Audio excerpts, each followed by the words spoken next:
ეს არის სრულიად ახალი აშშ-ში დამზადებული სისტემა, რომელიც აქამდე მოქმედებაში არასდროს უნახავთ და იუწყებიან, რომ დიდ წარმატებას აღწევს რუსეთის შორმანძილზე მოქმედი გერინის თავდასმითი დრონების ჩამოგდებაში უკრაინაში. Tempest-ი. მოდით უფრო ახლოდან დავაკვირდეთ ამ სისტემას და უნიკალურ როლს, რომელიც მას შეუძლია შეასრულოს უკრაინის ანტიდრონულ საჰაერო თავდაცვაში. როდესაც რუსეთი პირველად შეიჭრა უკრაინაში 2022 წლის თებერვალში, უპილოტო საფრენი აპარატები ომის დამხმარე ასპექტს წარმოადგენდა და ძირითადად გამოიყენებოდა სადაზვერვოთ და დისტანციური დარტყმებისთვის. მაგრამ 4 წელზე ნაკლებ დროში ისინი კრიტიკულ ელემენტებად იქცნენ როგორც შეტევისთვის, ისე თავდაცვისთვის, როგორც რუსეთისთვის, ასევე უკრაინისთვის. წინა ხაზზე კამიკაძე FPV დრონები, როგორც GPS-ით, ასევე ოპტიკურ ბოჭკოვანი მართვის სისტემით დომინირებენ ცაში და ნებისმიერი სახის გადაადგილებას უკიდურესად საშიშს ხდის. და ორივე ქვეყნის წინა ხაზის სიღრმეში გრძელდისტანციური შეტევითი დრონები, როგორიცაა რუსეთის გერინ სერიის ლოიტერინგული საბრძოლო მასალები და უკრაინის FP1 ჯოჯოხეთს აკრიან სტრატეგიულ ინფრასტრუქტურას, როგორიცაა ელექტროსადგურები და პორტები. რუსეთის დაუღალავმა თავდასხმებმა უკრაინის ენერგოინფრასტრუქტურაზე რაკეტებითა და გერინებით ისეთი დიდი ქალაქები, როგორიცაა კიევი, ხარკოვი, დნეპრო და ოდესა სიბნელეში დატოვა. გაყინულ ზამთარში ხანგრძლივი დროის განმავლობაში ისინი სითბოსა და წყლის გარეშე დარჩნენ. ამიტომ ყოველღამიური დაბომბვების შეჩერება არასდროს ყოფილა ასეთი მნიშვნელოვანი. და ეხლა უკრაინას ახალი საშიში იარაღი აქვს. 2026 წლის იანვრის დასაწყისში უკრაინის საჰაერო ძალების სარდლობის ცენტრმა გამოაქვეყნა ვიდეო, სადაც ნაჩვენებია Tempest-ის სისტემის მოქმედება, რაც ადასტურებს, რომ მინიმუმ ერთი ასეთი სისტემა აქტიურ სამსახურშია უკრაინაში და სავარაუდოდ მას საჰაერო ძალები მართავენ. საინტერესოა, რომ იმავე ვიდეოს ძლიერ დაბუნდოვნებული ვერსია გასული წლის ოქტომბერში გამოქვეყნდა, რაც მიუთითებს, რომ სისტემა უკრაინაში რამდენიმე თვე გამოიყენებოდა მანამდე, სანამ მისი გამოყენება საჯაროდ დადასტურდებოდა.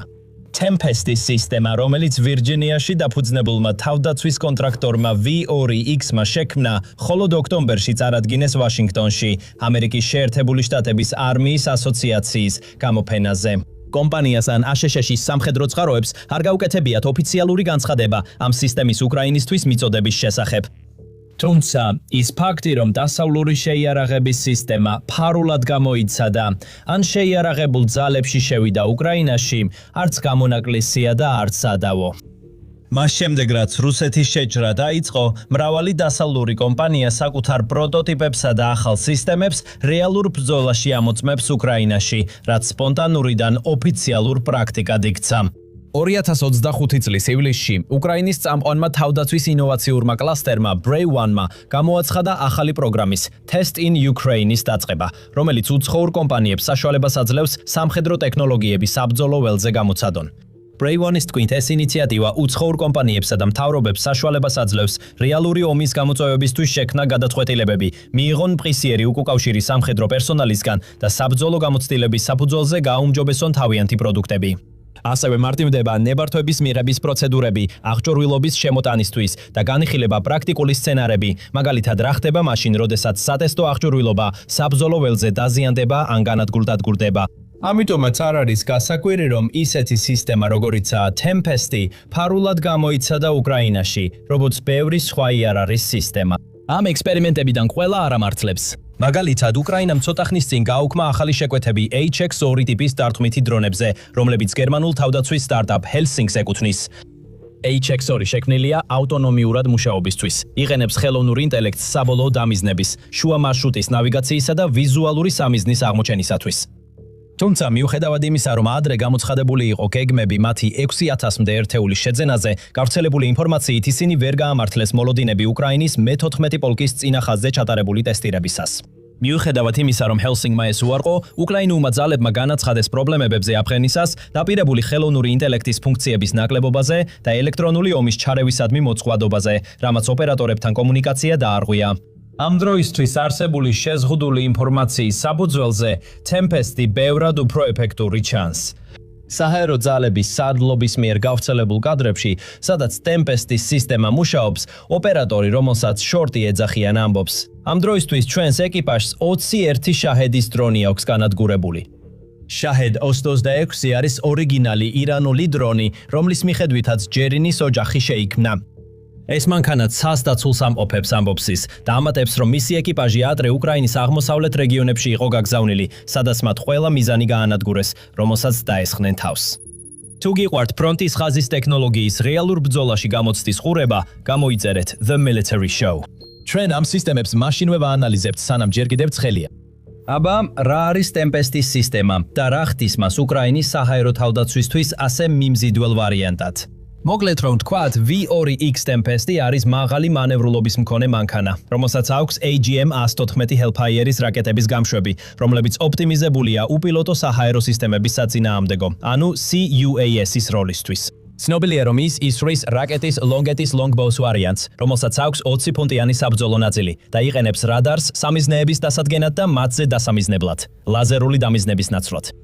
სისტემა აერთიანებს ორმაგ Longbows გამშვებს და რადარს, რომლებიც მოთავსებულია მაღალი მანევრულობის, მოდულურ და მსუბუქ 4x4 შასიზე, რომელიც როგორც ჩანს არის Canon Maverick X3 SSV.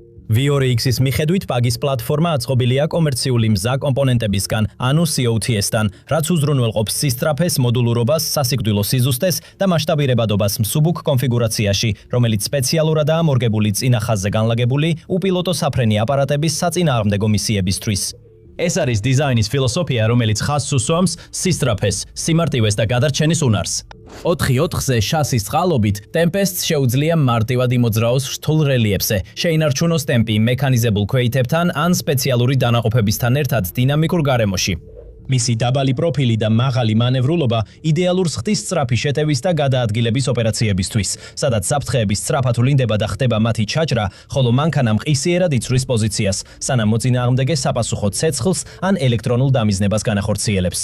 ეს სწრაფი შეტევის და გადაადგილების შესაძლებლობები კიდევ უფრო ძლიერდება Longbows რაკეტის გაასროლე და დაივიწყე ფუნქციებით, რომელსაც Tempest იყენებს.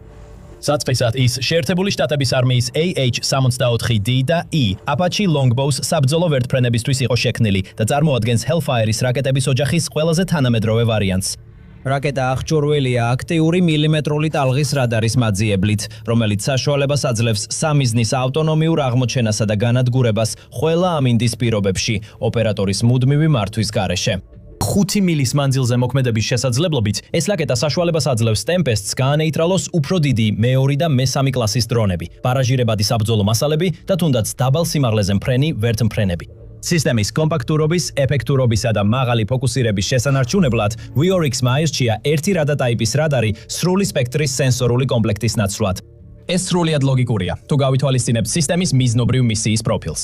მიუხედავად იმისა, რომ რადატაიპის რადარი მხოლოდ ერთ მიმართულებაზეა შეზღუდული, ის უზრუნველყოფს ზუსტ სამიზნის თვალთვალსა და სარაკეტო სისტემისთვის სროლის მართვის მონაცემებს.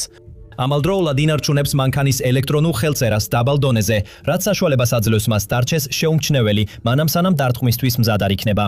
ამ ტიპის რადარი განკუთვნილი არ არის ფართო ტერიტორიის მონიტორინგისთვის, არამედ გამოიყენება როგორც საბოლოო ჩაჭრის ცენტრი, რომელიც იღებს მინიშნებებს გარე წყაროებიდან ქსელის საბრძოლო გარემოში. და სწორედ ასეთი ინტეგრირებული საჰაერო თავდაცვის სისტემაში იყენებს მას უკრაინა, სადაც მას შეუძლია მნიშვნელოვანი უპირატესობა მისცეს. რუსეთის მხრიდან არსებული მრავალფეროვანი საჰაერო საფრთხეებისგან დასაცავად, რომლებიც მოიცავს გამანადგურებლებსა და ბომბდამშენებს, ხმელეთიდან, ზღვიდან და ჰაერიდან გაშვებულ ბალისტიკურ და ფრთოსან რაკეტებს, ასევე სხვადასხვა ზომისა და მანძილის დრონებს, უკრაინის საჰაერო თავდაცვა მრავალფენად არის ორგანიზებული. უკრაინის ანტიდრონული კედლის გულში მდებარეობს აღმოჩენის სისტემების ქსელი, რომელიც მოიცავს რადარსა და თერმულ სისტემებს, რომლებიც ამოიცნობენ შემომავალ დრონებს, აკვირდებიან მათ და აფრთხილებენ კედლის იმ კომპონენტებს, რომლებიც დრონებს ანადგურებენ. ამას ემატება ელექტრონული ომის სისტემების ქსელი, რომელიც არღვევს დრონების ნავიგაციას, აიძულებს მათ დაჯდრენ, ააცილონ მიზანს, ან ზოგ შემთხვევაში უკან რუსეთში დაბრუნდნენ. დრონების ჩამოგდების მხრივ პირველი ფენა არის უკრაინის გამანადგურებელი თვითმფრინავები, მათ შორის საბჭოთა პერიოდის Su-27-ები, ამერიკული წარმოების F-16-ები და ფრანგული Mirage 2000-ები. ამ თვითმფრინავებიდან გაშვებული რაკეტები საკმაოდ ეფექტური აღმოჩნდა მაღალი ღირებულების სამიზნეების, როგორიცაა ფრთოსანი და ბალისტიკური რაკეტები, ჩამოსაგდებად. თუმცა უკრაინას ცოტა ესეთი თვითმფრინავი აქვს, მათი ექსპლუატაცია და მოვლა ძვირად ღირებულია. ის რაკეტები, რომლებსაც ეს თვითმფრინავები ისვრიან, მარაგში ცოტა დარჩა და ისინი ხარჯთეფექტიანი არ არის რუსული დრონების წინააღმდეგ, რომლებიც ბევრად იაფიღირს. შემდეგი ფენა არის უკრაინის ტრადიციული რაკეტებზე დაფუძნებული საჰაერო თავდაცვის სისტემების ქსელი, როგორიცაა ამერიკული MIM-104 Patriot და გერმანული IRIS-T სისტემები. ამ სისტემებმა ეფექტიანობა დაამტკიცეს, როგორც ძვირადღირებული შემომავალი რაკეტების, ასევე დრონების წინააღმდეგ და როგორც წესი, განთავსებულია უკრაინის მთავარ ქალაქებსა და ინფრასტრუქტურის დასაცავად. თუმცა, როგორც გამანადგურებელი თვითმფრინავების შემთხვევაში, ეს მაღალი დონის გამშვები დანადგარები და მათი რაკეტებიც შეზღუდული რაოდენობითაა როგორც უკრაინაში, ასევე მისი მოკავშირეების მარაგებში. თავად რაკეტები შეიძლება ბევრად ძვირი დაჯდეს ვიდრე გერინები, რაც ნიშნავს, რომ ისინი იდეალური გადაწყვეტა სულაც არ არის ამ ხმაურიანი და დამანგრეველი მავნებლების ჩამოსაგდებად. ფენოვანი ანტისაჰაერო თავდაცვის ქსელის საფუძველში მობილური ცეცხლის ჯგუფებია. ესენი ძირითადად მცირე მობილური დანაყოფებია, რომლებიც აღჭურვილია მძიმე ტყვიამფრქვევებით დამონტაჟებულ მანქანებზე. ისენი მრავალრიცხოვანია, ძალიან მობილურები, სწრაფად განლაგებადები და ისეთი სისტემები, როგორიცაა გერმანული ფლაგპანცერ ჯეპარდი, ძალიან ეფექტურად ამტკიცებენ თავს როგორც გერონის გავრცელებული ვარიანტების, ასევე სხვა მრავალი რუსული სადაზვერვო დრონისა და ბარაჟირებადი საბრძოლო მასალის ჩამოგდებაში. ჯეპარდი აღჭურვილია ორეული 35 მმ-იანი ერლიქონ KDA ავტომატური ქვემეხით, რომლებიც ერთობლივად წუთში 1100 ვაზნას ისვრიან.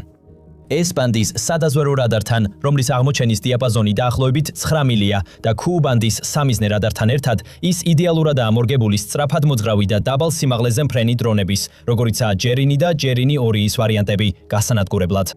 ჯეპარდი ისვრის მაღალ ფეთქებად და ქვეკალიბრულ 25 მვაზნებს, რომლებიც ან სამიზნესთან ახლოს პეთქდება, ან უკიდურესი სიჩქარით მასში აღწევს, რის შედეგადაც დრონის ფრენის გზაზე წარმოიქმნება ნამსხვრევების მკვრივი ღრუბელი.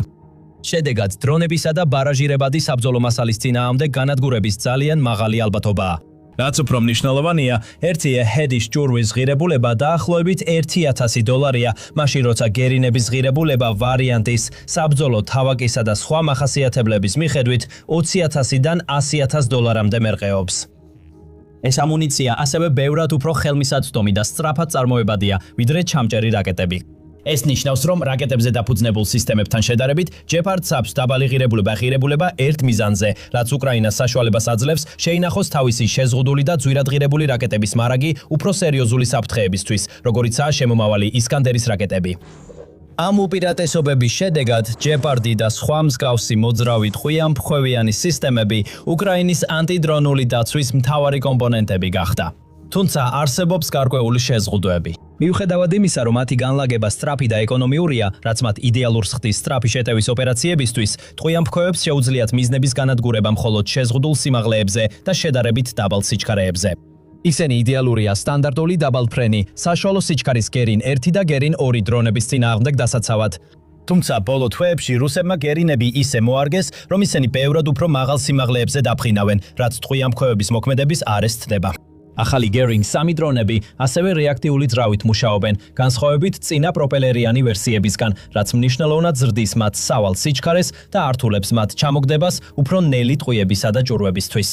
12-ზე ან მეტ რუსულ რაკეტასთან ერთად, უკრაინის საჰაერო თავდაცვას ყოველ ღამე უწევს გამკლავება 100-დან 600-მდე შორ მანძილზე მოქმედ დრონთან.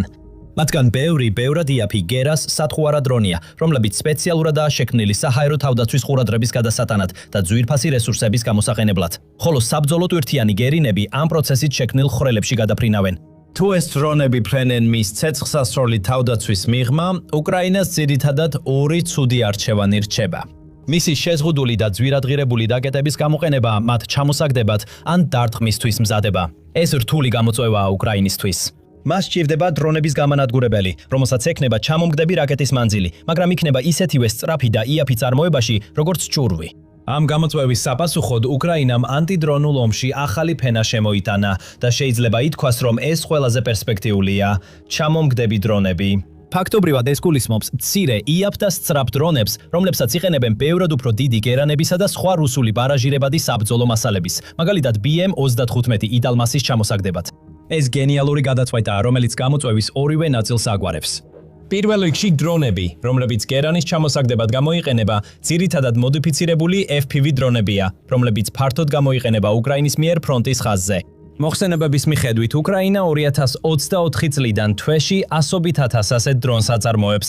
ამიტომ თვეში 1000-ობით ჩამომგდები დრონის წარმოება არა მხოლოდ სრულიად შესაძლებელი, არამედ უმეტესწილად უცხოური დახმარების გარეშეც. ესეთი ჩამომგდები დრონების წარმოება, როგორც წესი, მხოლოდ $3,000-დან $5,000-მდე ჯდება. ეს შეიძლება რამდენჯერმე მეტი იყოს ვიდრე გეპარდის ჭურვი, მაგრამ მაინც რამდენჯერმე იაფია ვიდრე ყველაზე იაფი $1000-იანი გერანი. ახალი გაუმჯობესებული რეაქტიული გერან 3-ისა და გერან 5-ის ვერსიების ღირებულება სავარაუდოდ $100,000-ზე მეტია, ამიტომ ეს იაფი ჩამომგდები დრონები ძალიან ხარჯთეფექტური საშუალებაა მათი გასანადგურებლად. არსებული მტკიცებულებები მიუთითებს, რომ ისინი საკმაოდ ეფექტურია. საშუალო წარმატების მაჩვენებელი 68%-ს შეადგენს, ვლადიმირ ზელენსკის თქმით. ივლისში მან მიზნად დაისახა ყოველდღიურად 1500 FPV ტიპის ჩამომგდები დრონის წარმოება და წლის ბოლოსთვის გავრცელებული ინფორმაციით ეს მიზანი მიღწეული იყო. ეს შთამბეჭდავი მიღწევაა და სავარაუდოდ უკრაინას საშუალებას აძლევს მარაგი შექმნას. მიუხედავად იმისა, რომ გავრცელებული ინფორმაციით რუსეთს ყოველდღიურად 500 გერონისა და გაბერას გამოშვების შესაძლებლობა აქვს, ის ჩვეულებრივ მხოლოდ მცირე ნაწილს იყენებს ღამის რეიდებში, რაც ნიშნავს, რომ თითქმის უეჭველად თავადაც აგროვებს მარაგს. თუ რუსეთი ოდესმე გადაწყვეტს დაიწყოს მეგადარტყმები 1000-ობით გერონით, როგორც ხშირად პროგნოზირებდნენ, მაგრამ არასდროს განხორციელებულა, დიდი მარაგი ჩამჭერი დრონებისა უკრაინისთვის ოქროს ფასადღირებული იქნება. მართალია, უკრაინაში ასეთი დიდი ყურადღება გამახვილებულია შემტევ დრონებზე დღესდღეობით და იმის გათვალისწინებით, რომ უკრაინას კარგად აქვს დოკუმენტირებული სირთულეები პარტნიორებისგან მაღალი დონის სისტემებისა და ჩამჭერი რაკეტების საიმედოდ მიღებაში, საჯდება ტემპესტი მისი საჰაერო თავდაცვის სისტემაში. პირველ რიგში გაურკვეველია, რამდენი ტემპესტის სისტემა აქვს უკვე უკრაინას. ამ დრომდე გავრცელებული ვიდეო მასალა მხოლოდ ერთ სისტემას ადასტურებს და იმის გათვალისწინებით, რამდენად ახალია ეს სისტემა ზოგადად, ძალიან ნაკლებად სავარაუდოა, რომ უკრაინის შეიარაღებულ ძალებში ამჟამად 2 ტემპესტზე მეტი იყოს მოქმედებაში. თუმცა, თუ ეს სისტემა ისეთივე ეფექტურია, როგორც შორტი ამბობს და თუ მას მასშტაბურად განალაგებენ, ის შეიძლება კარგად ჩაჯდეს უკრაინის საჰაერო თავდაცვის სისტემაში, როგორც კიდევ ერთი ირიბი ფენა. თუ ჩამჭერი დრონები ავსებენ რაკეტებსა და ქვემეხებს შორის არსებულ სიცარიელეს, ტემპესტის მობილურობა და გამძლეობა შეუძლებლობა ავსებდეს სიცარიელეს ჩამჭერ დრონებსა და უკრაინის არსებულ მაღალტექნოლოგიურ რაკეტებზე დაფუძნებულ საჰაერო თავდაცვის სისტემებს შორის. უმეტესად უკრაინის პატრიოტი, აირისტი და სხვა მაღალტექნოლოგიური სახმელეთო სისტემები ფრონტის ხაზიდან საკმაოდ შორს ინახება.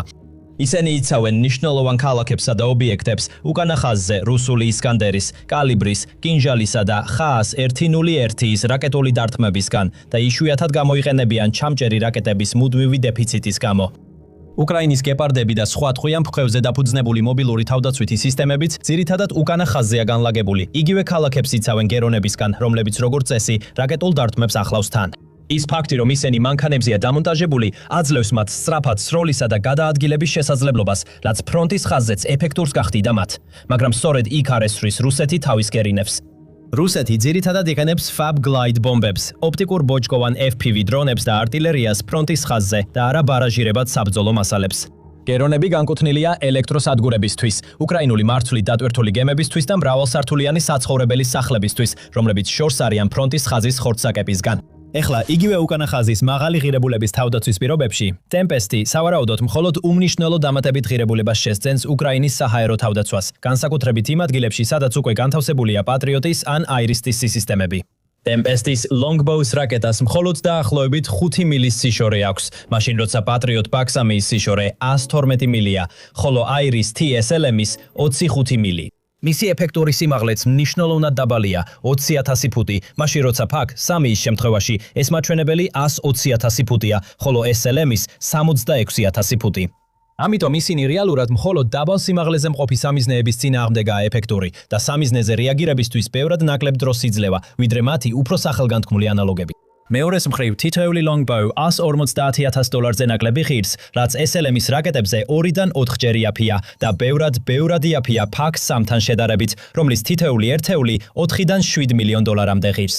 ასევე დიდი ალბათობით არსებობს Hellfire-ის რაკეტების მნიშვნელოვანი მარაგები, რომლებიც შეიძლება Tempest-თან გამოსაყენებლად იყოს ხელმისაწვდომი. 2021 წლისთვის ყველა ვერსიის 87,000-ზე მეტი Hellfire იყო წარმოებული, ხოლო შეფასებებით მათგან დაახლოებით 10,000-დან 14,000-მდე AGM-ას 14L Longbow-ს რაკეტა იყო კონკრეტულად და ამათგან ბევრი ჯერ კიდევ არ არის გამოყენებული.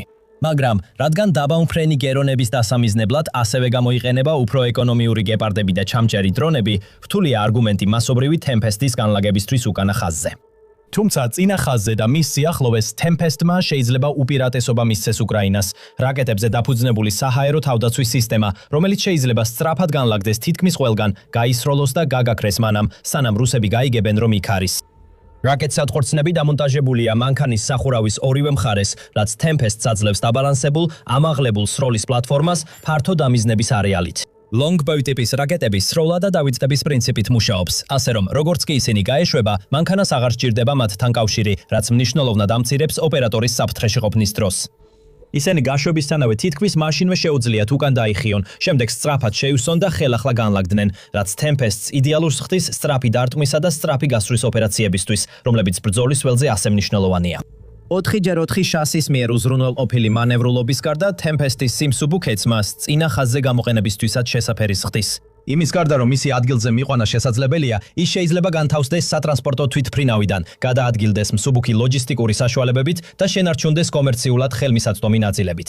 ყველაფრის შეჯამებით ნაცვლად ჩანს, როგორ შეიძლება რამდენიმე ათეული, ან უკეთეს შემთხვევაში 100 Tempest-ის ფრონტის ხაზზე განაწილებამ უზარმაზარი განსხვავება შექმნას უკრაინისთვის.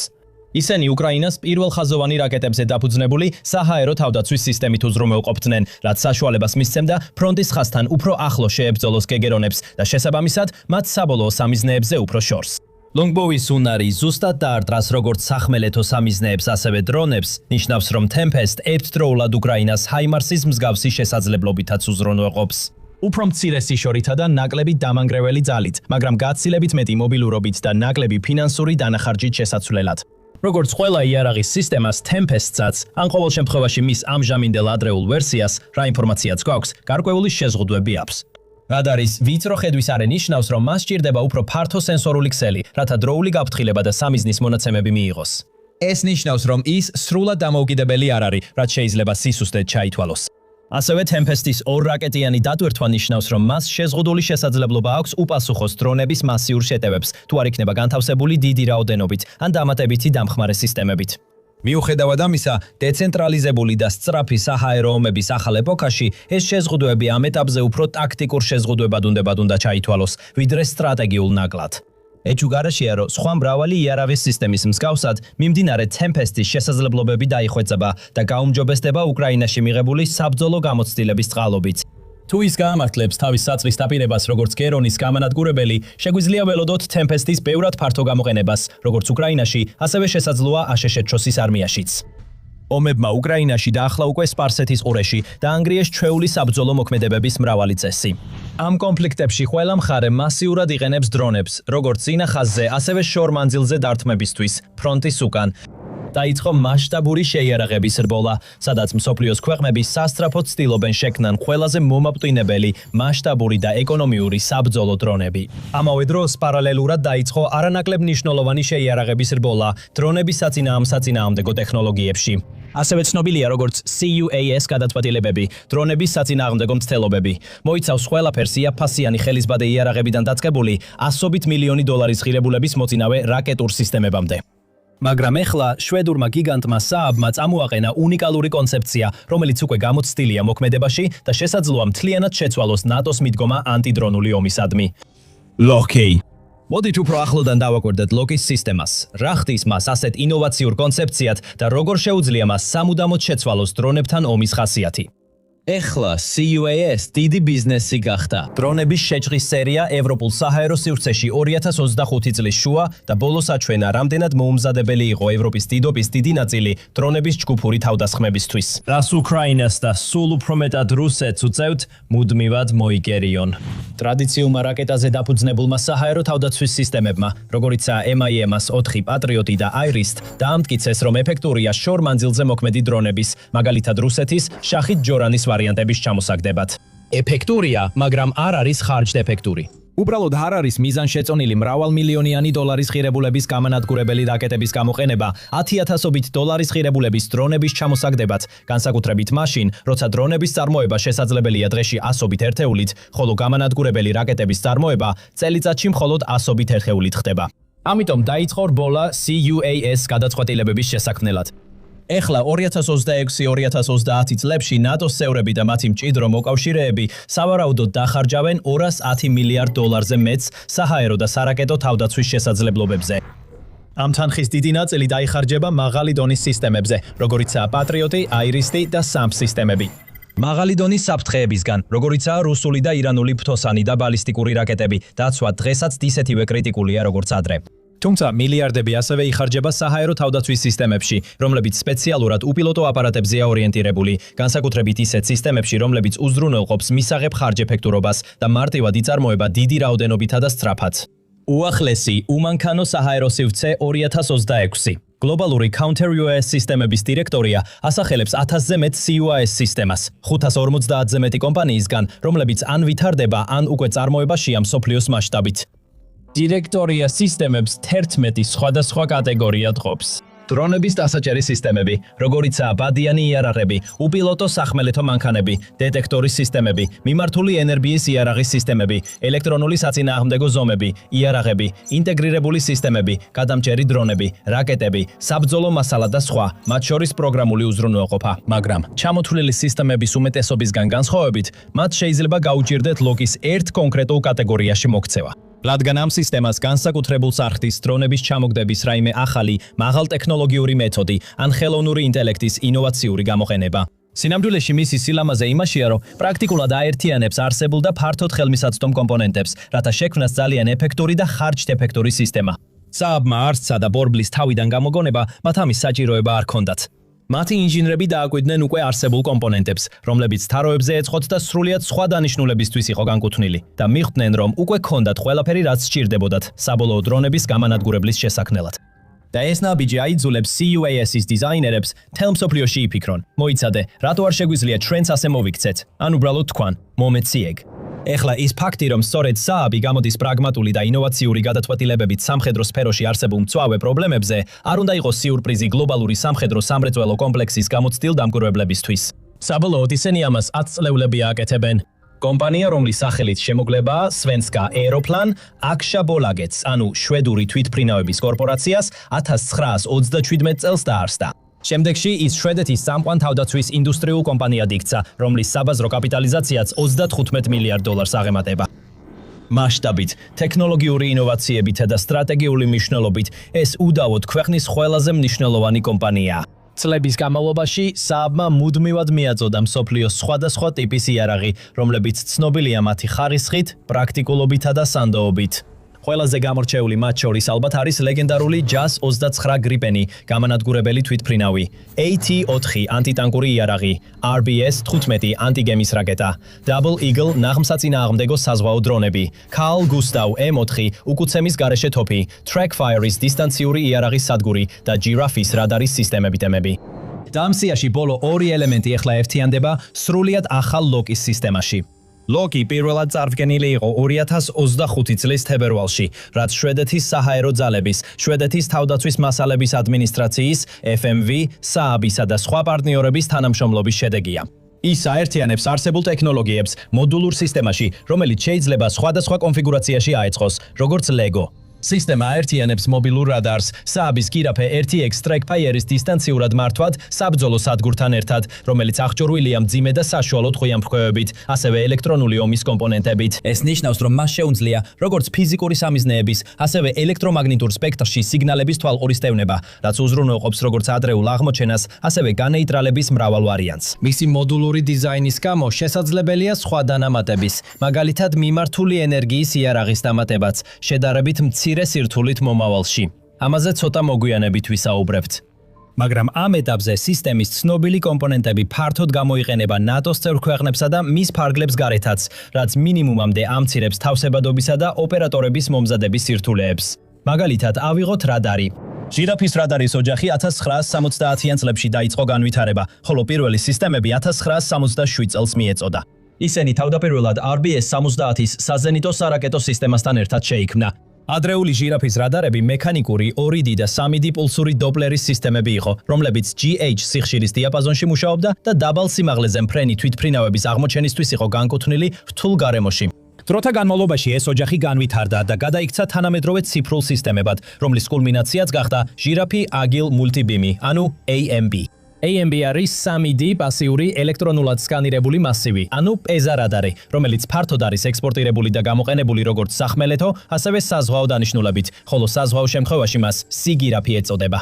მაგრამ ნამდვილი წინსვლა მოხდა 2014 წლის მაისში, როდესაც სააბმა წარადგინა ჟირაფი 1X ვერსია, რომელიც ლოკიში გამოიყენება. შესაძლოა დრონების ომის განვითარებად სფეროზე მინიშნებით, ამ კომპაქტურმა X-band-ის აქტიურმა ელექტრონულად სკანირებულმა მასივის რადარმა მობილურობის, სწრაფი განლაგებისა და მრავალფუნქციურობისკენ გადახრა აღნიშნა. ESA მასივი რადარს საშუალებას აძლევს თავისი სხივები მექანიკურად კი არა ელექტრონულად მართოს. ეს ნიშნავს უფრო სწრაფ სკანირებას, გაუმჯობესებულ სანდოობას და ერთდროულად რამდენიმე სამიზნის თვალყურის დევნების შესაძლებლობას.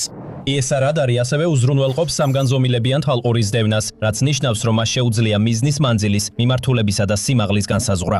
ეს კრიტიკულია მაშინ, როდესაც საქმე გვაქვს მცირე დრონებთან ან დაბალ სიმაღლეზე მფრენ საფრთხეებთან, რომლებიც შეიძლება მიწის ფონზე დაიმალონ. გარდა ამისა, მოწინავე სიგნალის დამუშავება სისტემას საშუალებას აძლევს რეალური მიზნები გამოარჩიოს ფრინველებისგან, რელიეფისა და ამინდის ეფექტებისგან, რაც აუმჯობესებს აღმოჩენის სიზუსტეს გადატვირთულ გარემოში. შედეგად, ჟირაფი 1X-ი უზრუნველყოფს 360 გრადუსიან დაფარვას სრული მოცულობის სკანირებით ყოველ წამში. ის საკმარისად მგრძნობიარეა, რომ აღმოაჩინოს დაბალი, ნელი, მცირე ზომის, ანუ LSS მიზნები, როგორიცაა დრონები, მისი რაკეტების, არტილერიისა და ნაღმხორცნების აღმოჩენა გაფრთხილების ფუნქციის გარდა. ეს არის რაკეტები, საარტილერიო ჭურვები და ნაღმხორცნები, აღმოჩენისა და გაფრთხილების ფუნქციონალით. LAN ვერსიას აქვს დაახლოებით 47 მილის სიშორე, ხოლო საზღვაო ვერსიას დაახლოებით სლოვებით 61 მილის სიშორე. უახლეს პერიოდში 2023 წელს დაემატა Giraffe 1X-ის განლაგების კომპლექტი, რამაც გააუმჯობესა ტრანსპორტირება და მზადყოფნა. 2024 წელს კი წარმოდგენილი იყო კომპაქტური რადარის მოდული, რომელიც საშუალებას აძლევს ანტენას 1 ღილაკის დაჭერით ჩაკეცოს კორპუსში. სისტემის საერთო წონა 330 ფუნტზე ნაკლებია, რაც საშუალებას აძლევს მას მარტივად განთავსდეს მსუბუქ მანქანებზე, ან ძებზე, ან სახურავებზე, რათა ერთდროულად უზრუნველყოს საჰაერო და ზედაპირის მეთოღურეობა. მისი მართვა შესაძლებელია როგორც დისტანციურად, ასევე ადგილობრივად და ის უზრუნველყოფს მოქნილ ინტეგრაციას სარდლობისა და მართვის, ან C2 სისტემებთან. სხვა სიტყვებით რო ვთქვათ, ის შეიძლება შეუფერხებლად დაუკავშირდეს სხვა სენსორებს, საკომუნიკაციო ქსელებს, შეიარაღების პლატფორმებსა და გადაწყვეტილების მიღების ინსტრუმენტებს, რათა შესაძლებელი გახდეს კოორდინირებული სამხედრო ოპერაციები. ამ ყველა მახასიათებლის გათვალისწინებით ბით გასაკვირი არ არის, რომ Giraffe 1X-ზე მოთხოვნა მაღალია. აშშ-ში შვედეთი, ლატვია და დიდი ბრიტანეთი ყველა იძენს ამ სისტემას, რათა გამოიყენონ იგი მსუბუქ მანქანებზე, ტაქტიკურ დანაყოფებში, სტატიკურ ობიექტებზე ან ინტეგრირებულად საზღვაო პლატფორმებზე. ეხლა ის ასევე ლოკის თვალები და ყურებია. ეს სრულიად ლოგიკურია.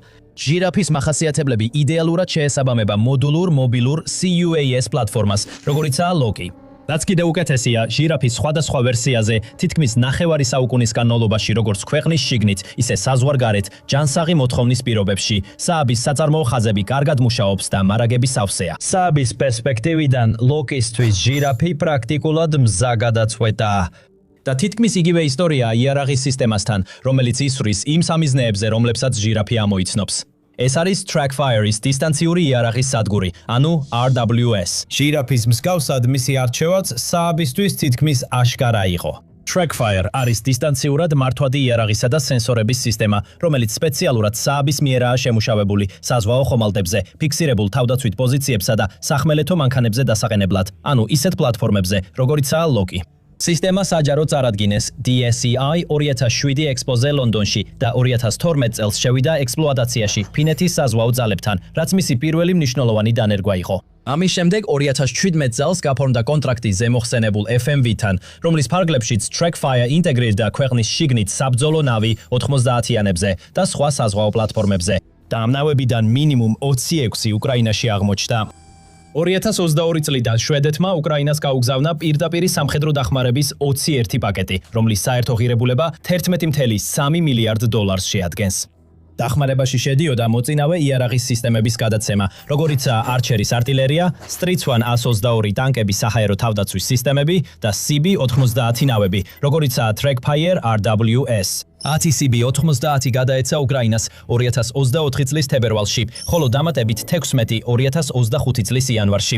როგორც აღმოჩნდა, ეს Trackfire-ის ინტეგრაციები იყო სისტემის ძველი კონფიგურაციის ერთ-ერთი ბოლო მაგალითი. ახალი კონფიგურაცია, რომელიც უდავოდ ძლიერად იყო გავლენიანი უკრაინის ომის გამოცდილებით, მალე უნდა წარედგინათ. Trackfire Ares-იც ასევე წარადგინეს DSEI-ზე, თუმცა 2025 წლის გამოცემაზე. ის სპეციალურად შექმნილია CUAS ოპერაციებისთვის და იდეალურად ერგება ლოკის. ოპტიმიზირებულია მაღალი სიზუსტისა და ეკიპაჟის დაცვისთვის მოძრაობისას. სროლის დროს ის უზრუნველყოფს 360 გრადუსიან აზიმუტურ ბრუნვას და აწევის კუთხეს -20 გრადუსიდან +55 გრადუსამდე. ეხლა ეს მახასიათებლები განსაკუთრებით შთამბეჭდავი არ არის კონკურენტ RWS სისტემებთან შედარებით, რომლებსაც როგორც წესი ასევე აქვთ 360 გრადუსიანი აზიმუტი. Kongsberg Protector RWS-ის და კორეული Hanwha Defense Naval RWS-ის საზღვაო ვარიანტებს აქვთ იგივე დაქვეითება -20 გრადუსით, მაგრამ ოდნა უფრო მაღალი აწევა +60 გრადუსამდე. Rheinmetall RMG 30 RWS-ის ვარიანტები, როგორც წესი უზრუნველყოფს -15 გრადუსიდან +60 გრადუსამდე აწევას, ხოლო თურქული Aselson Stamp Naval RWS ყველა მათგანს აჯობებს -15 გრადუსიდან +55 გრადუსამდე დიაპაზონით. აი ესეთი ინფორმაცია შეგიძლიათ იპოვოთ ნებისმიერ რიგით სამხედრო თემატიკის არხზე YouTube-ზე. აქ The Military Show-ზე ჩვენ სათაურებს მიღმა ვიხედებით, რომ ნამდვილი ამბავი მოგიტანოთ. ამიტომ აუცილებლად გამოიწერეთ The Military Show, რომ არაფერი გამოგრჩეთ. ასე რომ Trackfire შეიძლება მცირედად ჩამორჩებოდეს თავის კონკურენტებს, მაგრამ რაც ამპლიტუდაში აკლია, სიზუსტეში აღემატება. მას აქვს ნამდვილი სტაბილიზებული დამოუკიდებელი ხილვადობის ხაზი, ანუ მოკლედ silos. ეს ნიშნავს, რომ დამოუკიდებლად სტაბილიზებული სენსორის მოდული გამიჯნულია იარაღის ღერძებისგან და შესაბამისად იზოლირებულია იარაღის უკუცემის ეფექტებისგან. ეს ოპერატორს საშუალებას აძლევს შეინარჩუნოს უწყვეტი ხილვადობის ხაზი სამიზნეზე, რაც მნიშვნელოვნად ამცირებს სამიზნის დაფიქსირებისთვის საჭირო დროს. Trackfire არის ის უნიკალური კონფიგურაცია. ასევე საშუალებას აძლევს სამიზნეს მუდმივად ლაზერით იყოს მონიშნული ჩართვის პროცესში, რაც უზრუნველყოფს ძალიან ზუსტ და სრულყოფილ ბალისტიკურ გამოთვლას, მათ შორის სამგანზომილებიანი სამიზნის პროგნოზირებას. მაგრამ ნამდვილი ღირებულება ალბათ ეს არის. ეს მოდულური სისტემაა, რომელიც შექმნილია კონფიგურირებადი, ურთიერთთავსებადი და სხვადასხვა პლატფორმებზე განსახორციელებლად. არსებობს ორი ძირითადი ერთეული, რომლებზეც შესაძლებელია სხვა მოდულების მიერთება. პირველი არის მართვის ერთეული, ანუ DU, რომელიც შეიცავს სენსორის მოდულს, ანუ SM-ს. DU უკავშირდება ადამიანი მანქანის ინტერფეისს, ანუ HMI-ს, რომელიც მოიცავს მსროლელის ეკრანს, ცეცხლის მართვის პანელს, საკონტროლო სახელურს და ვიდეო ტრეკერს.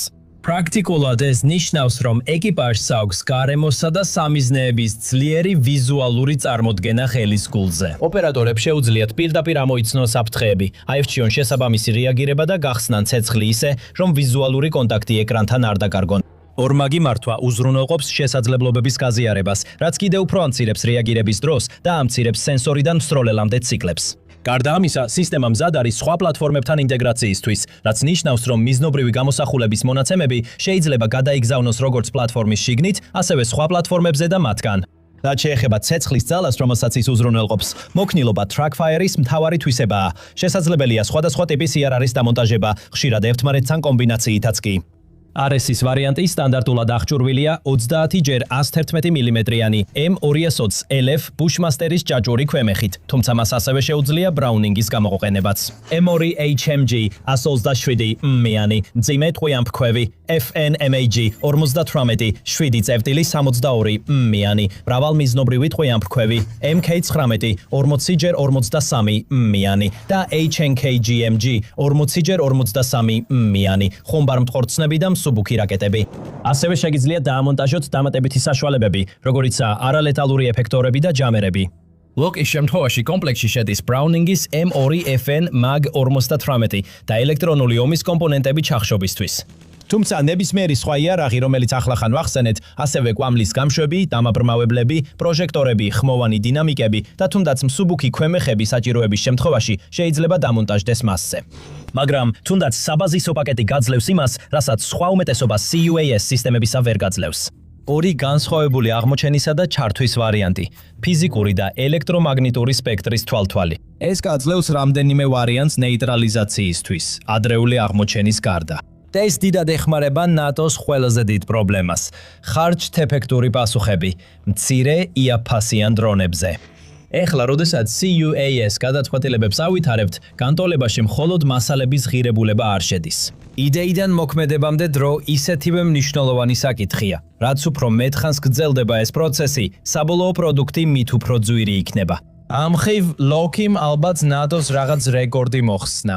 შეფასებიდან მიწოდებამდე მხოლოდ 84 დღე დასჭირდა, რაც უმეტეს იარაღის სისტემებთან შედარებით წარმოუდგენლად მცირე დროა. ლოგი რეალურად შეიქმნა როგორც ერთგვარი სიჩქარის ექსპერიმენტი, რათა ენახათ რამდენად სწრაფად შეძლებდნენ შვედები ახალი CUAS სისტემის შეფასებასა და მიწოდებას. და ექსპერიმენტი აშკარად წარმატებით განხორციელდა. ის რაც თავდაპირველად თავდაცვის ინდუსტრიის დემონსტრაცია დაიწყო, გადაიქცა ინტენსიურ სამთვიან სპრინტად, რათა შვედეთის საჰაერო ძალების საბრძოლო დანაყოფებისთვის მობილური და ადაპტირებადი სისტემა მიეწოდებინათ. შეფასება დაიწყო 2025 წლის იანვარში და სამთვეზე ნაკლებ დროში მოქმედი ერთეულები მიაწოდეს საველე გამოცდებისთვის მზად. ეს ნამდვილად თანამედროვე სამხედრო ინჟინერიის დიდი მიღწევაა. აბა როგორ მოახერხეს ეს? კარგი, კარლ იოჰან ბერგჰოლმის, სააბის სადამკვირვებლო ბიზნეს მიმართულების უფროსი, ვიცე-პრეზიდენტის თქმით. რადგან ეს არ იყო ტიპური პროდუქტის განვითარების ციკლი, რომელიც რამდენიმე წელს გრძელდება, მოგვიწია ჩარჩოებს გარეთ ფიქრი და ინოვაციური მიდგომის გამოყენება, რათა ეს გამოწვევა გადაგვეჭრა. არსებული პროდუქტების გონივრულად გადამუშავებით და ახალი ფუნქციებისა და ტექნოლოგიების ინტეგრირებით, ჩვენ რეკორდულ დროში შევქმნით ეს კონცეფცია. ეხლა, როდესაც გვაქვს მსოფლიო დონის კომპონენტების ნაკრები თაროზე, რომლებიც მზადაა ახალი სისტემაში ინტეგრაციისთვის, ეს უდავოდ მნიშვნელოვნად გვეხმარება. რა თქმა უნდა, პროტოტიპის მიწოდება ერთი რამეა, მაგრამ მას ჯერ კიდევ უნდა დაამტკიცოს თავი ბრძოლის ველზე და ლოკის შემთხვევაში მან ეს უკვე მოახერხა.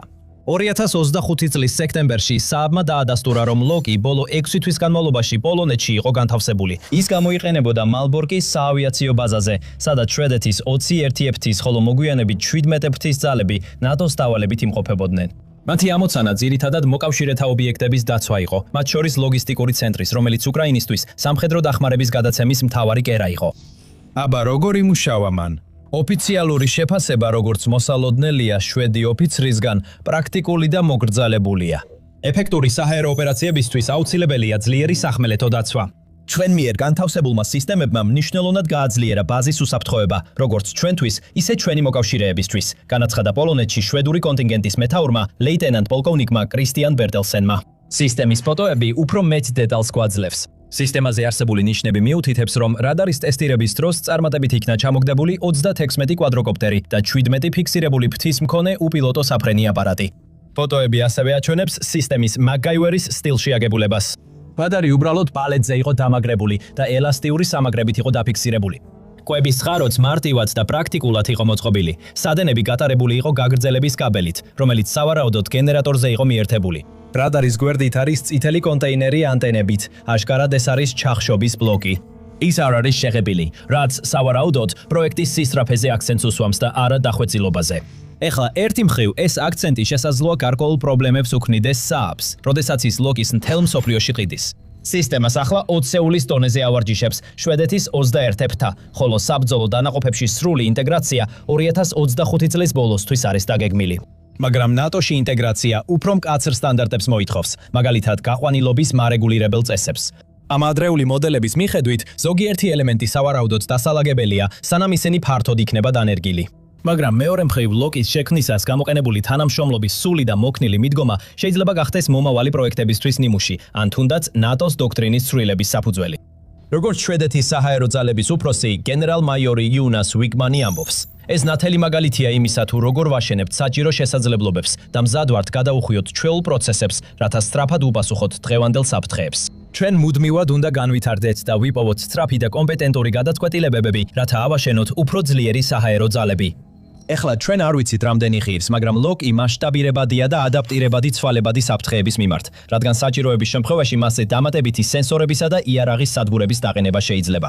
ის შეიძლება იმუშაოს გადაჯგუფების დროსაც კი, გადაადგილებისას უცხოეთ დაცვას უზრუნველყოფს.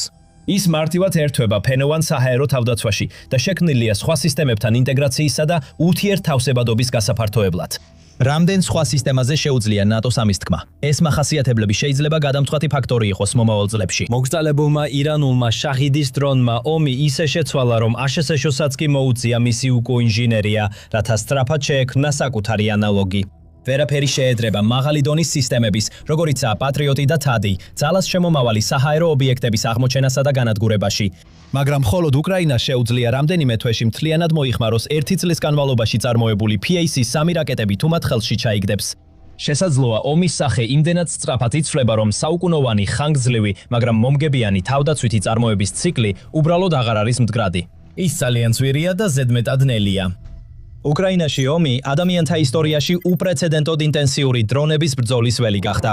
მხოლოდ 2025 წელს რუსეთმა ყოველ კვირას 1000-ზე მეტი შაჰადის დრონი გაუშვა უკრაინის ქალაქებსა და ინფრასტრუქტურაზე. უკრაინამ უპასუხა იაფასიანი კვადროკოპტერებით და საკუთარი შორმანძილზე მოქმედი დრონებითაც კი. ამან ორივე მხარის მეთაურებისა და ტაქტიკოსებისთვის მათემატიკური თავსატეხი შექმნა. როგორ გაამართლებთ მრავალმილიონიანი ინტერსეპტორის გაშვებას $50,000 დრონის გასანადგურებლად? ამასობაში არსებული საჰაერო თავდაცვის სისტემები ზედმეტად გაფანტულად იყო განლაგებული დაახლოებით 860 მილის სიგრძეზე ფრონტის ხაზზე, რადგან მათ უნდა დაეფარათ უზარმაზარი ტერიტორია, რომელიც ათეულობით მილის სიგრძეზე ვრცელდებოდა ორივე მიმართულებით. მაგრამ ომის 4 წლის განმავლობაში უკრაინამ შეძლო ამ მათემატიკური პრობლემისთვის ინოვაციური გადაწყვეტილებების შექმნა.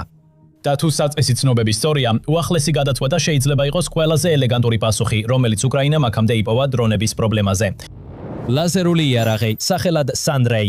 2026 წლის 10 თებერვალს ატლანტიკმა გამოაქვეყნა ანგარიში, რომელშიც აღწერილი იყო იარაღის საველე დემონსტრაცია, რომელსაც უკრაინელი ჯარისკაცები და ინჟინრები 2 წლის განმავლობაში ჩუმად აშენებდნენ. ზუსტად 1 თვის შემდეგ, 10 მარტს, უკრაინელმა ჟურნალისტმა ანდრეი საპრიენკომ გამოაქვეყნა საბრძოლო კადრები, რომლებშიც, როგორც ჩანს, უჩვეულო იარაღი გამოიყენებოდა რეალურ რუსულ სამიზნეზე, საველე პირობებში. იარაღი, რომელიც მიმართული ენერგიის გამოყენებით მუშაობდა. როგორც ჩანს, შეძლებდა ოპტიკურ ბოჭკოვანი კაბელის გადაჭრას, რომელიც რუსულ დრონს ოპერატორთან აკავშირებდა და მის კონტროლს დაკარგავდა ერთი გასროლის გარეშე. ის კადრები ირონიულად რუსული სამხედრო დრონის მიერ იყო გადაღებული და აჩვენებდა სხივს, რომელიც ჰაერში მოცურავე ნათელსფეროს ჰგავდა, თუმცა ეს გამოსახულება ძირითადად კამერის კუთხისა და სინათლის არეკვის შედეგი იყო. თუმცა ზოგიერთისთვის ეს პირდაპირ სამეცნიერო ფანტასტიკიდან ამოღებულს ჰგავდა, მაგრამ რეალურად ეს იყო შედარებით მარტივი, თუმცა ძლიერი მიმართული ლაზერული სხივი. მოდით ჩაუღრმავდეთ ამ პერსპექტიულ ახალ იარაღს, იმით რაც ვიცით და რაც შეგვიძლია დავასკვნათ კადრებისა და მონაცემების მიხედვით. ტექნიკურად Sunray არის მესამე საჯაროდ დადასტურებული ლაზერული იარაღი, რომელიც უკრაინამ შეიმუშავა მას შემდეგ, რაც 2022 წლის თებერვალში სრულმასშტაბიანი შეჭრა დაიწყო. პირველი იყო ტრიზუმი, რაც უკრაინულად სამკბილას ნიშნავს. ქვეყნის უპილოტო სისტემების ძალებმა 2025 წლის დასაწყისში დაადასტურეს, რომ მას შეეძლო საჰაერო სამიზნეების განადგურება 2 კილომეტრზე მეტი სიმაღლეზე. მეორე იყო Slimby, სისტემა, რომლის ტექნიკური მახასიათებლებიც ასევე საჯაროდ გაავრცელა უკრაინის თავდაცვის სამინისტრომ მისი წარდგენისას. ორივე ეს პროგრამა შედარებით დეტალურად იყო გასაჯაროებული, მათ შორის ენერგიის გამომუშავებისა და ეფექტური მოქმედების მანძილის შესახებ. მაგრამ ამის საპირისპიროდ Sunray-ს გამოქვეყნებას პრაქტიკულად არ მოჰყოლია აჟიოტაჟი და მისი უმეტესობა ინფორმაცია გასაიდუმლოებული დარჩა. არ არსებობს რეალური რიცხვები მისი მაქსიმალური სიმძლავრისა და გამოცხადებული მაქსიმალური მოქმედების მანძილის შესახებ, არც საბრძოლო პირობებში მისი რეალური ეფექტიანობის მონაცემები. ეს ინფორმაციის ნაკლებობა მნიშვნელოვანია და მოგვიანებით დაუბრუნდებით, რატომ აქვს ამას მნიშვნელობა. რაც გახმაურდა, არის იარაღის ფიზიკური ფორმა და ის ძალიან შორს არის იმ ტიპური ლაზერული ენერგეტიკული იარაღისგან, რომელსაც ფილმებში ხედავთ. არ არის უზარმაზარი აპარატი, არც სატვირთოს ზომის გენერატორი, არც ტექნიკოსების გუნდი გამაგრებულ ბუნკერში, რომლებიც ანთებულ პულტებს აკვირდებიან. იარაღის აღწერის მიხედვით ჟურნალ The Atlantic-ში Sunray ჰობისტის ტელესკოპს გავს, რომლის გვერდებზე 2 კამერაა დამაგრებული. მთელი სისტემა თავისუფლად ეტევა სტანდარტული ავტომობილის საბარგულში. დემონსტრაციის დროს ის პიკაპის კაპოტზე იყო განთავსებული და იქიდან იმართებოდა. როდესაც იარაღი გამოიყენეს, ან სულ მცირე, როდესაც ამის ბრძანება გაიცა. რამდენიმე ასეული იარდში მოფრინავე დრონი ცეცხლში გაეხვა და რამდენიმე წამში ცეცხლოვანი რკალით ჩამოვარდა ციდან. იარაღი პრაქტიკულად უხმო და ინერტული იყო, მას არ ჰქონდა გამოსაყენებელი საბრძოლო მასალა. ეს ბოლო დეტალი აღსანიშნავია, რადგან სწორედ ეს არის მთავარი მიზეზი, რის გამოც ლაზერული იარაღები ასეთი დიდი ინტერესის საგანია, როცა უკრაინა ცდილობს უპასუხოს დრონების ეპოქის გამოწვევებს. რაკეტით ჩაჭრა ყოველჯერზე ფულს მოითხოვს, როცა სასლეც აჭერენ. თითოეული ჩამჭრელი რაკეტა თავადაც პატარა რაკეტაა, რომელიც უნდა დამზადდეს, შეძენილ იქნას და შემოწმდეს. ეს ადრე ქმნიდა ბუნებრივ ბარიერს იმაზე თუ რამდენს შეძლებდა უკრაინა ანტიდრონულ ომში დახარჯვას, რომელიც მხოლოდ ელექტრონულ ან დრონებზე დაფუძნებულ საშუალებებს არ ეფუძნებოდა. ფაქტობრივად, გარდა იმისა, რომ თავად დრონებს იყენებდა, უკრაინას მოუწევდა ეცა და დაეშალა ის ქსელები, რომლებიც დრონებს ოპერატორთან აკავშირებდა. და იმ ოპტიკურ ბოჭკოვანი დრონებით, რომლებიც 2024 წლიდან ვიხილეთ, ეს პრაქტიკულად შეუძლებელი გახდა, თუ ფიზიკურ კავშირს ვერ გაწყვეტდი. მაგრამ ლაზერული იარაღით, როგორიცაა Sunray, სანამ ელექტროენერგია აქვს, შეუძლია განაგრძოს სროლა თითქმის ნულოვანი დანახარჯით თითოეულ გასროლაზე. იმავე დროში, რაც პატრიოტის ჩამჭერის გაშვება სჭირდება, ლაზერულ სისტემას თეორიულად შეეძლო ასობით სამიზნე დაემუშავებინა. და თავად Patriot-ის რაკეტა $100,000 ღირს და მხოლოდ მაშინ არის გამოსადეგი, როცა საქმე გვაქვს თვითმფრინავებთან ან მაღალი სიმძლავრის საკრუიზო რაკეტებთან, რასაც რუსეთი რეალურად არ აგზავნის უკრაინაში. ეს ეკონომიკური გათვლა განსაკუთრებულად მიმზიდველია კონფლიქტში, რომელიც ინდუსტრიული გამოფიტვით არის განსაზღვრული. ეხლა თუ აღწერა უხმო, უხილავი სხივისა, რომელიც დრონებს წამებში ანთებს, თქვენთვის ნაცნობად ჟღერს. ეს იმიტომ, რომ ასე უნდა იყოს. ვარსკვლავური გზამ 1960-იან წლებში მაყურებელს მიმართული ენერგიის იარაღების კონცეფცია გააცნო. USS Enterprise-ის ეკიპაჟი ფაზერებს იყენებდა, რომლებიც კონცენტრირებული ენერგიის სხივებს ისროდნენ და ბრძანების მიხედვით მიზნის გაბრუება, გაუნებელყოფა ან დაშლა შეეძლოთ. შემდეგში ვარსკვლავური ომები მოქცა ტურბოლაზერები, პლანეტარული თავდაცვის ქვემეხები და სიკვდილის ვარსკვლავის მიმართული ენერგიის იარაღი, რომელიც მთელი პლანეტის აორთქლებასაც კი შეძლებდა. ჟანრი უკვე 6 ათეული წელია წარმოიდგენს იარაღებს, რომლებიც სიცოცხლეს სინათლით კლავენ და არა ტყვიით. რა თქმა უნდა, Sunray ძალიან შორსაა სიკვდილის ვარსკვლავის შესაძლებლობებიდან, ან თუნდაც ფაზერისგან, რომელსაც შეუძლია გამაგრებული მეტალის კორპუსის ან ტანკის განადგურება.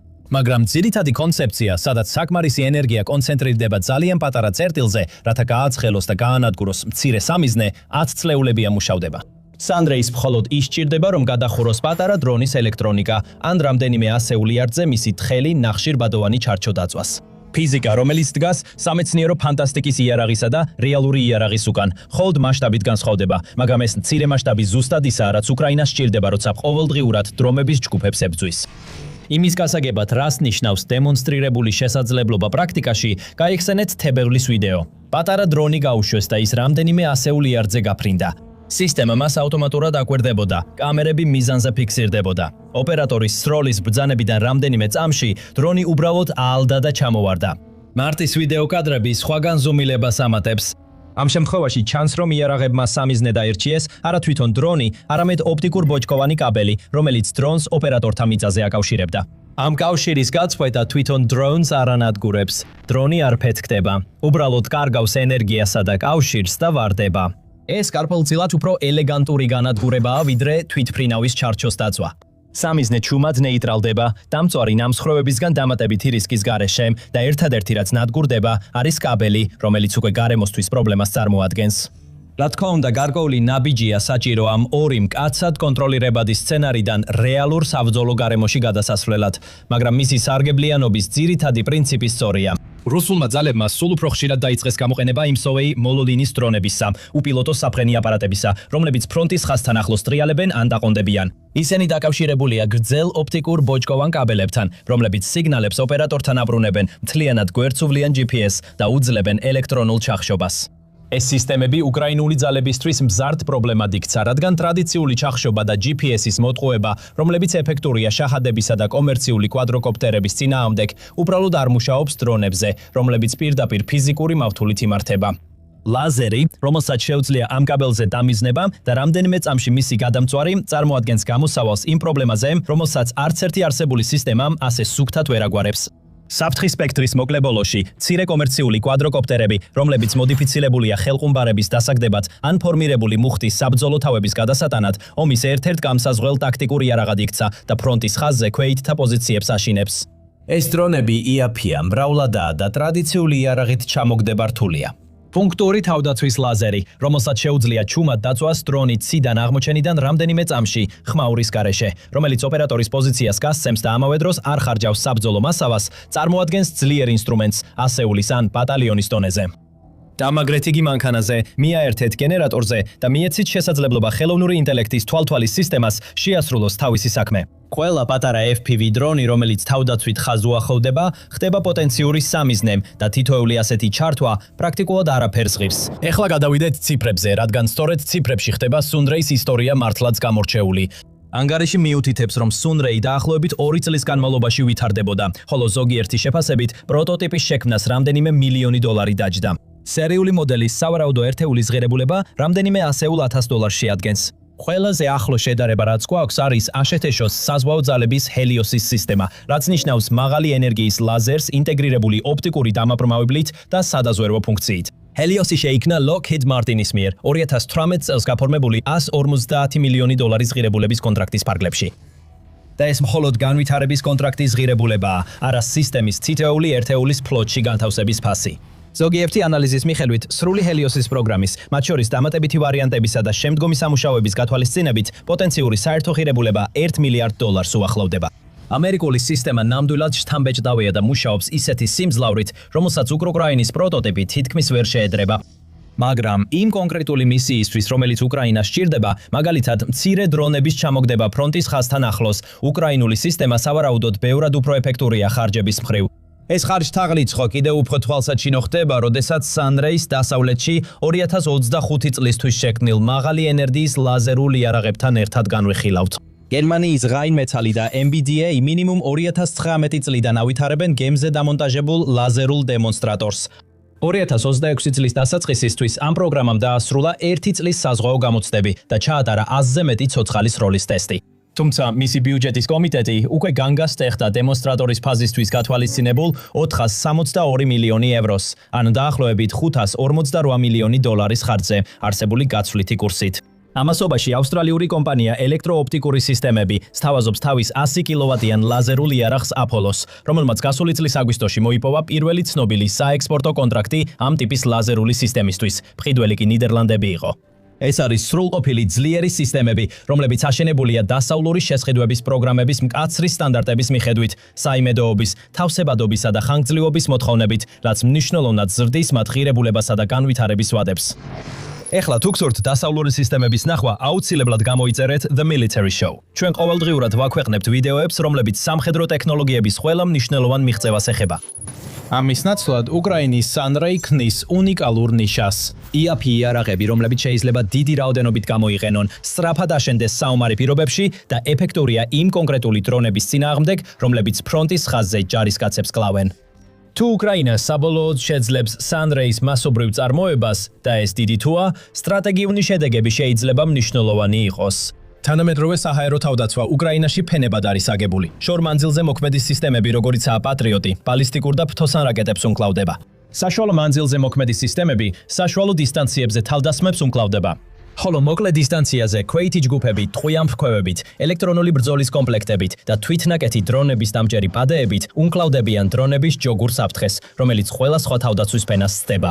Sunray შეიძლება მოკლე დისტანციის ფენაში ჩასვეს, როგორც უხმო, საბრძოლო მასალის გარეშე, წერტილოვანი თავდაცვის საშუალება, რომელიც არ ამცირებს რაკეტების მარაგს, რომლის შევსებასაც უკრაინა მუდმივად ცდილობს. წარმოების მოდელი, რომლის ფასი რამდენიმე $100,000-ია, საშუალებას მისცემს იარაღს ფართოდ განთავსდეს ბრიგადებისა და ბატალიონების პოზიციებზე. თუნდაც ზომიერ რაოდენობაში, Sunrays ერთეულერთეობის ქსელი, რომელიც კონტაქტის ხაზზეა განაწილებული, უკრაინის მოკლე დისტანციის დრონების თავდაცვას მნიშვნელოვნად გააძლიერებდა. და ამას გააკეთებდა ისე, რომ არ გაზრდიდა გადამჯერი რაკეტების დანახარჯს, რაც ომის ერთ-ერთ მთავარ ფინანსურ წმეხს წარმოადგენს. Sunrays განვითარების ტრაექტორიაც გარკვეულწილად უნიკალურია. ეს ასახავს იმ ნიმუშს, რომელიც უკრაინის საომარი ინოვაციების ისტორიაში არაერთხელ გამოჩენილა. ამ პროგრამის დაწყება გავრცელებული ინფორმაციით დაახლოებით 2 წლით ადრე მოხდა, ვიდრე 2026 წლის თებერვალში მისი საჯარო გახმაურება. ეს დროითი ჩარჩო მის დასაწყის 2024 წლის დასაწყისში აყენებს, იმ პერიოდში, როდესაც რუსეთი მკვეთრად აძლიერებდა შაჰედის კამპანიებს და უკრაინის საჰაერო თავდაცვის მარაგები უკვე სერიოზული ზეწოლის ქვეშ იყო. ინჟინრებს, რომლებმაც შექმნეს Sunray, არ ჰქონდათ მრავალწლიანი განვითარების ფაზის ფუფუნება, წარმოების ტენდერის პროცესი, კონგრესის ავტორიზაციის განხილვების რამდენიმე ეტაპი, ან 10 წლიანი ტესტირების პერიოდი. მათ დაადგინეს საჭიროება, დაიწყეს მშენებლობა და განაგრძეს გაუმჯობესება, მანამ სანამ არ მიიღეს ისეთი რამ, რაც საკმარისად ეფექტური იყო, რომ მსოფლიოს ერთ-ერთი ყველაზე ცნობილი გამოცემის ჟურნალისტისთვის ეჩვენებინათ. შეადარეთ ეს იმას, თუ როგორ მიმდინარეობდა მსგავსი მიმართული ენერგიის პროგრამები დასავლეთში. აშშ საზღვაო ძალების ლაზერული იარაღის განვითარების მცდელობა სხვადასხვა ფორმით უკვე 20 წელზე მეტია მიმდინარეობს. გერმანიის გემზე დამონტაჟებული ლაზერის დემონსტრატორი მინიმუმ 6 წელია ვითარდება და ჯერ კიდევ არ მიუღწევია ოპერაციული განლაგებისთვის. დიდი ბრიტანეთის Dragonfire-ის პროგრამა, რომელმაც 2024 წლის ტესტების სერიაში წარმატებით აჩვენა საკუთარი ლაზერული იარაღი, 2017 წლიდან ვითარდება. დასავლეთს აქვს ბევრად უფრო ნელი თავდაცვის შესყიდვების სისტემები, რომლებიც შექმნილია რისკის მინიმიზაციისთვის, რთულ შეთანხმებულ სტრუქტურებში თავსებადობის უზრუნველსაყოფად და ისეთი იარაღის მისაწოდებლად, რომელიც 30 წლის განმავლობაში დარჩება ექსპლუატაციაში. მაგრამ ეს პრაქტიკულად შეუთავსებელია იმ ტემპთან, რაც ისწრაფითაც დრონების საფრთხე ვითარდება უკრაინაში. იმ დროისთვის, როცა დასავლური მიმართულების ენერგეტიკული იარაღი დაასრულებს თავის სტანდარტულ განვითარების ციკლს, რუსი უპილოტო აპარატების ინჟინრები უკვე 2 ან 3 თაობას შეიტანენ დიზაინის გაუმჯობესებაში. უკრაინას არ შეუძლია დაელოდოს სრულყოფილებას. მას ახლა სჭირდება საკმარისი რაოდენობით ისეთი იარაღი, რომელიც საკმარისად კარგია, რომ მნიშვნელობა ჰქონდეს. ეს სწორედ ის კულტურაა, რომელმაც უკრაინაში მნიშვნელოვანი მიღწევები გამოიწვია და მისცა მას საშუალება გადარჩენილიყო რიცხობრივი უპირატესობის მქონე მოწინააღმდეგესთან ბრძოლაში. უკრაინის საომარი პერიოდის თავდაცვის ინდუსტრია არ ოპტიმიზირდება ხანგრძლივობისთვის, თავსებადობისთვის ან შესყიდვების ოფიცრების კომფორტისთვის. ის ოპტიმიზირებულია იმისთვის, რომ ბრძოლის ველზე რაც შეიძლება სწრაფად აღმოჩნდეს ფუნქციური რამ, სანამ შახედების შემდეგი ტალღა მოვა. თუმცა სისტემას გარკვეული პრობლემებიც შეიძლება ჰქონდეს. დემონსტრაცია მაჩვენა, რომ პატარა დრონი რამდენიმე ასეული იარდის მანძილზე გაანადგურეს, ხოლო მარშის კადრებმა ანალოგიურ მანძილზე კაბელის გაჭრის შესაძლებლობა მიანიშნა. მაგრამ არც ერთი მათგანი არ იძლევა იმ მონაცემებს, რომლებიც რეალურად მნიშვნელოვანია საჰაერო თავდაცვის დაგეგმვისთვის. რა არის სისტემის მაქსიმალური ეფექტური მანძილი? რა სიმძლავრის კლასში მუშაობს იგი? როგორ მუშაობს იგი ნისლში, სვიმაში, მტვერში ან კვამში, რომლებიც ყველა მუდმივი ფაქტორია უკრაინის საბრძოლო ველზე. რამდენად სწრაფად შეუძლია სწრაფად მოძრავი სამიზნის თვალთვალი და მასზე შეტევა ჰაერში ერთ ადგილზე მყოფ დრონთან შედარებით. Rand კორპორაციამ 2025 წლის დეკემბერში გამოქვეყნებულ ანგარიშში მიიჩნია, რომ მიმართული ენერგიის იარაღი შედარებით მოუმწიფებელია და ამჟამად სიცოცხლის უნარიანი ვარიანტი არ არის. აღნიშნული შეზღუდვები ზუსტად ისაა, რასაც ელოდებოდით. მნიშვნელოვანი ენერგიისა და ინფრასტრუქტურის მოთხოვნები, სამიზნეების მიღმა, ხილვადობის ხაზის მიღმა მოქმედების შეუძლებლობა და ძლიერი დამოკიდებულება სუფთა ატმოსფერულ პირობებზე. ლაზერული ენერგია ასევე იფანტება წყლის ორთქლით, მტვერითა და აეროზოლებით. ესტირების დროს სისტემა შეიძლება ბრწყინვალედ მუშაობდეს, მაგრამ ეს ტესტები როგორც წესი ტარდება სუფთა ცის ქვეშ ან შეზღუდული არასასურველი ამინდის სიმულაციებით. რეალურ სიტუაციაში რთულია თქმა, როგორ მოიქცევა ის სინამდვილეში. შემდეგ არის ფუნდამენტური ზღვარი, რომელსაც სიმძლავრის სიმკვრივის ფიზიკა აწესებს. რამდენიმე ასეული იარდზე პატარა, ჰაერში ერთ ადგილზე მყოფი კვადროკოპტერის ჩამოგდება საჭიროებს გარკვეული რაოდენობის ენერგიის მოკლე დროში მცირე სამიზნეზე კონცენტრირებას. 126 მეტრის ჩამოგდება, რომელიც საათში 110 მილით მოძრაობს და თითქმის 1 მილის მანძილზეა, უფრო მეტ ენერგიას, უფრო ზუსტ თვალთვალს და სამიზნეზე უფრო ხანგრძლივ კონცენტრაციას მოითხოვს. ამჟამად ჩანს, რომ სუნდრეი ამას ვერასდროს მიაღწევს, ამიტომ უკრაინა მას სავარაუდოდ მხოლოდ მცირე უპილოტო აპარატების წინააღმდეგ გამოიყენებს მოკლე დისტანციებზე, მაგრამ ეს უმნიშვნელო შენიშვნა არ არის. შაჰედები ის იარაღია, რომელმაც ყველაზე დიდი ჯამური ზიანი მიაყენა უკრაინის ინფრასტრუქტურას, სამოქალაქო ცხოვრებასა და ენერგოსისტემებს. ესენი ის დრონებია, რომლებმაც უკრაინის ქალაქები ზამთრის შუაგულში სიბნელეში ჩააგდეს, გაანადგურეს ელექტროსადგურები და ქვესადგურები, მოკლეს მშვიდობიანი მოქალაქეები, რომლებიც საკუთარ სახლებში ეძინათ. თუ სუნდრეი ვერ უპირისპირდება შაჰედებს, ეს არ არის უკრაინის რკინის გუმბათი. ეს იქნება კონკრეტული წერტილოვანი თავდაცვის საშუალება მოკლე რადიუსის დრონული საფრთხეების წინააღმდეგ და შესაძლოა მნიშვნელოვანი, მაგრამ საბოლოოდ მხოლოდ ერთი კომპონენტი შრეობრივ სისტემაში და არა სისტემის მთავარი ნაწილი. ეს შრეობრივი სისტემა ზუსტად ისაა, რასაც უკრაინელი ოფიციალური პირები აღწერენ, როცა საუბრობენ ქვეყნის საჰაერო თავდაცვის განვითარების მიმართულებაზე. უკრაინის პრეზიდენტმა ვლადიმირ ზელენსკიმ გავრცელებული ინფორმაციით დაავალა პავლო იელიზაროვს, ახლა დანიშნულ საჰაერო ძალების მოადგილე სარდალს, კრიტიკული ინფრასტრუქტურისთვის ინტეგრირებული ეროვნული გუმბათის შექმნა. 2026 წლის ზაფხულამდე ვადაში, რომელსაც ინფორმირებული პირები უკიდურესად შეკუმშულად მიიჩნევენ. ეს გუმბათი, როგორც დაგეგმილია, დააკავშირებს Sunray Type-ის ლაზერულ სისტემებს ახლო მანძილზე გამოსაყენებლად, C და Naudis CDC-ის ავტონომიურ ჩამჭერი დრონების სისტემასთან, რომელიც ვერტიკალურად უშვებს ჩამჭერებს და სამიზნეებზე მათ კამერებისა და ხელოვნური ინტელექტის მეშვეობით მიმართავს. გარდა ამისა, Skyfall-ის P1 Sun არის მრავალჯერადი გამოყენების ჩანჭერი დრონი, რომელსაც უკვე აქვს საბრძოლო გამოცდილება 1000-ზე მეტი განადგურებული სამიზნით. დასავლური რაკეტების, პატრიოტების, ნასამების, აირისტების შეზღუდული რაოდენობა ინახება ყველაზე რთული სამიზნეებისთვის. ბალისტიკური რაკეტები, თანამედროვე ფრთოსანი რაკეტები, საფრთხეები, რომელთაც ვერც ერთი დრონი ჩამჭერი და ვერც მოკლე მანძილის ლაზერი ვერ გაუმკლავდება. ყველაფერს, რაც ამაზე იაფი ფენა უმკლავდება. მაგრამ ჯერ კიდევ რამდენიმე მთავარი კითხვაა გასაცემი. ჯერჯერობით უცნობი ტექნიკური მახასიათებლები, როგორიცაა სიმძლავრე, მოქმედების რადიუსი და ამინდის პირობებში მუშაობა, ყველია მნიშვნელოვანი ფაქტორია, რომელიც განსაზღვრავს, რამდენად გამოსადეგია ეს იარაღი.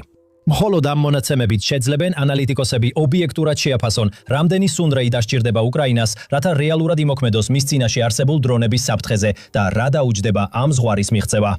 მანამდე სუნდრეი რჩება ძალიან პერსპექტიულ ექსპერიმენტად, რომელმაც გადალახა მნიშვნელოვანი ბარიერები, მაგრამ პრობლემა ჯერ არ გადაუწყვეტია.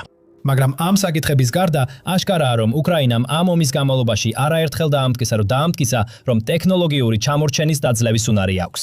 ეს 5 წლის წინ გადაულახავად მოგვეჩვენებოდა, მაგრამ უკრაინამ ეს ბევრად უფრო სწრაფად შეეძლო, ვიდრე ვინმეს ეგონა და იმაზე ნაკლებ ფასად, ვიდრე მსგავსი დასალური პროგრამები მოითხოვს. 2 წელი კონცეფციიდან საველე დემონსტრაციამდე, რამდენიმე მილიონი დოლარი პროტოტიპისთვის, ასობით ათასი თითოეულ ერთეულზე, მასობრივი წარმოებისას. სისტემა, რომელსაც შეუძლია ჩუმად გაანადგუროს პატარა დრონი წამებში, ერთი ტყვიის გასროლის ან ოპერატორის ადგილმდებარეობის გამცემის გარეშე. ირანის შაჰიდები იმას ვერ აკეთებენ, რაც უნდა გეთონ დააკეთონ. ნამსხვრევები ცვივა, როცა ეს დრონები იფლეთება, მაგრამ მხოლოდ ამერიკული რაკეტები და ქვემეხები არ ანადგურებს შაჰიდებს. ამერიკული იარაღი, რომელიც ჯერ კიდევ არ უნდა არსებობდეს, ისიერად ანადგურებს ირანის იარაღს. ეს არის მომავლის იარაღი, რომელიც პირდაპირ სამეცნიერო ფანტასტიკური ფილმიდანაა ამოღებული. ის არ უნდა არსებობდეს, მაგრამ არსებობს. და ის ირანის ყველა იარაღს მოძველებულს ხდის. ლაზერული ომი დაიწყო. ირანს მის წინააღმდეგ პასუხი არ აქვს. როგორც New York Post-ი უთრება, ASH საზღვაო ფლოტის გამანადგურებელს, რომელიც ახლა აღმოსავლეთის სანაპიროსთან დაცურავს, დააკენეს იარაღი, რომელიც აქამდე არავის უნახავს. ეს არც რაკეტების გამშვები პოდია და არც ახალი ტიპის იარაღი, რომელსაც შეუძლია წუთში 1000-ობით ტვიის გასროლა. ირანის შაჰიდის დრონების ჯგუფების წინააღმდეგ. ეს ბევრად უფრო მომავლის ტექნოლოგია. ეს არის ერთგვარი საკონტროლო სისტემა, რომელსაც New York Post-ი უწოდებს მაღალი ენერგიის ლაზერს ინტეგრირებული ოპტიკური დამაბრმავებლითა და სადაზვერო სისტემით, ანუ Helios. ამ ლაზერულ სისტემაზე ბევრი რამ არის ასწავლი, რაზეც ახლა ვისაუბრეთ. მაგრამ მთავარი სათაური ის არის, რომ Helios-ი არის საზღვაო სისტემა, რომელსაც ASH გამოიყენებს დრონებსა და სხვა საჰაერო სამიზნეებზე ლაზერული სხივების გასაშვებად. ეს ლაზერები წვავენ სამიზნეებს და მკისიერად ანადგურებენ მათ. ამასთანავე ამტკიცებენ, რომ ASH-ს მრავალმილიონდოლარიანი რაკეტების ხარჯვა არ ჭირდება ირანული დრონების გის გასანადგურებლად, რომლებიც ბევრად იაფად არის აშენებული. ეს ირანის ჩამოშლილი სამხედრო სტრატეგიისთვის მძიმე დარტყმაა. დრონები და რაკეტსატყორცნები ერთადერთია, რაც ირანს დარჩა მას შემდეგ, რაც ASH-მ მისი სამხედრო ინფრასტრუქტურა იმდენად საფუძვლიანად გაანადგურა, რომ ქვეყნის შეტევით ის შესაძლებლობების დაახლოებით 80% რუგიდან გაქრა, ომის კვლევის ინსტიტუტის მიხედვით. ირანმა 12 მარტის მდგომარეობით თავისი რაკეტსატყორცნების 60% დაკარგა. მისი საჰაერო თავდაცვის სისტემების დაახლოებით 80% განადგურებულია, რაც ირანს თითქმის დაუცველს ხდის ASH-სა და ისრაელის რაკეტებისა და ბომბების წინააღმდეგ, რომლებიც ყოველდღიურად შედის მის ტერიტორიაზე. ირანის რეჟიმს თავისი დრონები სჭირდებოდა. ახლა კი ASH-მ იდეალური sapasukho nabiji მოიფიქრა. რაც Helios-ის შესახებ ვიცით, მისი მწარმოებლის Lockheed Martin-ისგან მოდის. Helios-ი ფაქტობრივად არის მოდული, რომელიც საბრძოლო გემზეა დამონტაჟებული და იქიდან მაღალი ენერგიის ლაზერული სხივით ესვრის შემომავალ სამიზნეებს. ეს სხივები მინიმუმ 60 კილოვატიანია. Lockheed Martin-ი აცხადებს, რომ დამანგრეველი სინათლე არის სპექტრული სხივის კომბინირებული ბოჭკოვანი ლაზერი, რომელსაც შეუძლია დრონების კორპუსების გახრეთა და მათში ჩაშენებული სენსორებისა და ვიზირების დაბრმავება. აქაც აშკარად დიდი ხარისხის ავტომატიზაციაა ჩართული. Helios-ი იყენებს დამტკიცებულ ალგორითმებს და მაღალი სიმძლავრის ოპტიკას სამიზნეების დასაზიანებლის დასაზიანებლად, რაც მიუთითებს, რომ ეს იარაღი დიდი ალბათობით დამოუკიდებლად ადამიანის ჩარევის გარეშე აედევნება და დაარტყამს სამიზნეებს. კონცეფცია როგორც ჩანს ესეთია. Helios-ის მოდული განათავსონ გემზე და შემდეგ მისცენ საშუალება ლაზერებით ესროლოს ყველაფერს, რაც ციდან საფრთხეს წარმოადგენს. სისტემას ასევე მრავალი უპირატესობა აქვს, როგორც Lockheed Martin-მა 2021 წელს აღნიშნა. Helios-ის სისტემის დიდი მარაგი, დაბალი ღირებულება თითოეულ განადგურებაზე, სინათლის სიჩქარით მოქმედება და ზუსტი რეაგირება საშუალებას აძლევს მას უკვე ახლა დააკმაყოფილოს ფლოტის საჭიროებები. და ეს მოციფული მასშტაბირებადი არქიტექტურა მხარს უჭერს ლაზერის სიმძლავრის გაზრდას, რათა მომავალში დამატებით საფრთხეებსაც გაუმკლავდეს, განაცხადა კომპანია. Helios-ის გამოყენება თითქმის უფასოა. მას შეუძლია სროლა მანამდე სანამ ენერგია აქვს და მომავალში კიდევ უფრო დაიხვეწება. New York Post-ი ამატებს, რომ Helios-თან შეიძლება იყოს ადამიანის გარკვეული ინტერაქცია, განსაკუთრებით მის მართვად თავაკთან დაკავშირებით. სავარაუდოდ ეს ნიშნავს, რომ ოპერატორებს, რომლებიც იმყოფებიან იმ სამხედრო გემზე, რომელზეც Helios-ია დამონტაჟებული, შეუძლიათ ლაზერის გასროლის პოდის მობრუნება შემომავალი სამიზნეების მიმართულებით, სანამ პოდში ჩაშენებული ავტომატური სისტემები თავად არ დაიწყებენ ლაზერების გასროლას. ყველაფერი ძალიან კარგად ჟღერს, რომ სიმართლე იყოს ან ირანის რეჟიმის თვალსაზრისით, ეს შეიძლება კოშმარულ სიზმრებს გავდეს. მაგრამ ჩვენ ვიცით, რომ ეს მუშაობს, რადგან არსებობს ტესტები, რომლებიც ამტკიცებს, რომ Helios-ი ნამდვილად ეფექტურია. და შეიძლება ASH-ს კიდევ ერთი მომავლის იარაღიც კი ჰქონდეს გამოყენებაში. მაგრამ ამაზე რამდენიმე წუთში ვისაუბრებთ. ტესტირების მხრივ Naval News-მა 2025 წლის დასაწყისში გაავრცელა ინფორმაცია, რომ ASH-ს საზღვაო ძალებმა წინა წლის ბოლოს Helios-ის გამოყენებით ტესტი ჩაატარეს. ამ ტესტის დროს ASH-მ სცადა, რომ USS Preble-ის გემბანიდან ფრთოსანი რაკეტის მსგავსი საფრთხე დაერთხა. ამაზე ბევრად მეტი არ ვიცით, რადგან ოპერაციული ტესტირებისა და შეფასების დირექტორის 2024 წლის წლიური ანგარიში, რომელმაც ლაზერული იარავის ტესტირება დაადასტურა, დეტალებში არ შესულა. ყოველ შემთხვევაში ASHS-მ შეაგროვა მონაცემები იმის შესახებ, თუ როგორ იმოქმედებდა ჰელიოსი რაკეტის მაგორ საფრთხეზე, რაც შეიძლება გამოყენებული იყოს სისტემის შემდგომ განვითარებაში, რომელსაც თავად Lockheed Martin უწინასწარმეტყველებს, რომ დროთა განმავლობაში კიდევ უფრო Navy Times-მა 2024 წლის წლიურ ანგარიშს ოდნავ განსხვავებული ინტერპრეტაცია მისცა. ის ამტკიცებს, რომ ASHS-ში საზღვაო ძალების ტესტი მართლაც წარმატებული იყო, თუმცა ის ჩატარდა დრონის წინააღმდეგ და არა ფთოსანი რაკეტის ტიპის იარაღის წინააღმდეგ. ამას ემატება ისიც, რომ New York Post-ი იუწყება ASHS-ში საზღვაო ძალებმა თებერვლის დასაწყისში განაცხადეს, რომ მათ ასევე გამოიყენეს ჰელიოსი წარმატებულ ტესტებში, რის შედეგადაც 4 დრონი გაანადგურეს. უბრუნდებით Navy Times, რომელმაც გამოაქვეყნა ფოტო, რომელიც როგორც იუწყებიან პირდაპირ ანგარიშიდან ააღებული და აჩვენებს უზარმაზარ თეთრ სხივს, რომელიც გამოდის USS Preble-დან, რაც გვაძლევს წარმოდგენას, რამდენად ძლიერია ეს ლაზერი. ეს არ არის თხელი სინათლის სხივი, როგორც ლაზერულ ბომბშია. ეს არის უწყვეტი თეთრად გახურებული რისხვის ნაკადი, რომელიც სწორედ იმ ტიპის გემებიდან გამოდის, რომლებსაც ირანი თავის შაჰიდის დრონებით ესხმის თავს. ასე რომ აშკარაა, რომ ჰელიოსი მუშაობს და New York Post-ის მიხედვით ის უკვე გამოიყენეს ირანის შაჰიდის დრონების როების წინააღმდეგ. მაგრამ ამ ამბავს ორი შენიშვნა აქვს. პირველი ისაა, რომ ASHS-ს ოფიციალურად არ დაუდასტურებია, ნამდვილად გამოიყენება თუ არა ჰელიოსი ირანში. ამ ეტაპზე გვაქვს მხოლოდ ფოტოები, სადაც როგორც ჩანს, ჰელიოსის სისტემა დატენებულია ASHS-ის საზღვაო ძალების გამანადგურებელზე. ასევე რამდენიმე ცალკეული ინფორმაცია ლაზერული იარაღის გამოყენების შესახებ. რაც შეეხება მეორე შენიშვნას, ასევე შესაძლებელია, რომ ჰელიოსი არასწორად იყოს იდენტიფიცირებული, ან მასთან ერთად კიდევ ერთი ლაზერული იარავი იყოს გამოყენებული, რაც აორმაგებს იმ მომავლის იარავის ძალას, რომელსაც ASHS ირანში იღენებს. რა იარაღია ეს? ყველაფერს მალე გეტყვით. მაგრამ სანამ ამაზე ვსაუბრობთ, თქვენ უყურებთ სამხედრო შოუს. თუ ასეთი ანალიზი და რეპორტაჟები გსურთ უფრო ხშირად ნახოთ, აუცილებლად გამოიწერეთ ახი. ჩვენ ასე ვშლით ყველაფერს ყოველ კვირას. რაც შეეხება მეორე იარაღს, ეს ოდინია. 13 მარტს New York Times-მა გაავრცელა ინფორმაცია, რომ ვარაუდები იმის შესახებ, რომ ჰელიოსი ირანის მახლობლად სამხედრო გემზეა განთავსებული, შესაძლოა ცდარი იყოს. გამოცემა ციტირებს ჯარედ კელერს, რომელიც Laser Wars-ის საინფორმაციო ბიულეტენის ავტორია. მისი თქმით, New York Post-ში გამოქვეყნებულ ფოტოზე ნაჩვენები ლაზერული მოდული სინამდვილეში ოდინია და არა ჰელიოსი. თუ ასია, მაშინ უნდა გადავხედოთ იმას, რას ისვრის ASHS-ში თავისი გემებიდან. სხვა თვალით. სიტყვების თამაში მხოლოდ ნაწილობრივ იყო განზრახული. ოდინი პირდაპირ მნიშვნელობით დრონების გამანადგურებელი არ არის, როგორც ჰელიოსი, თუმცა ის მაინც ლაზერული იარავია. ოდინი განსხვავდება იმით, რომ მისი სხივი შექმნილია შემომავალი დრონების დეზორიენტაციისთვის და არა მათი პირდაპირი განადგურებისთვის. იდეა როგორც ჩანს იმაში მდგომარეობს, რომ ეს დრონები გზიდან გადაახვევინოს, რათა ისინი სამიზნეებს მოშორებით ჩამოარდნენ. სავარაუდოდ დეზორიენტირებული დრონი შეიძლება იძულებული გახდეს შეანელოს სვლა, რაც მას უფრო ადვილ სამიზნედ აქცევს სხვა იარაღისთვის, როგორიცაა ქვემეხები და რაკეტები.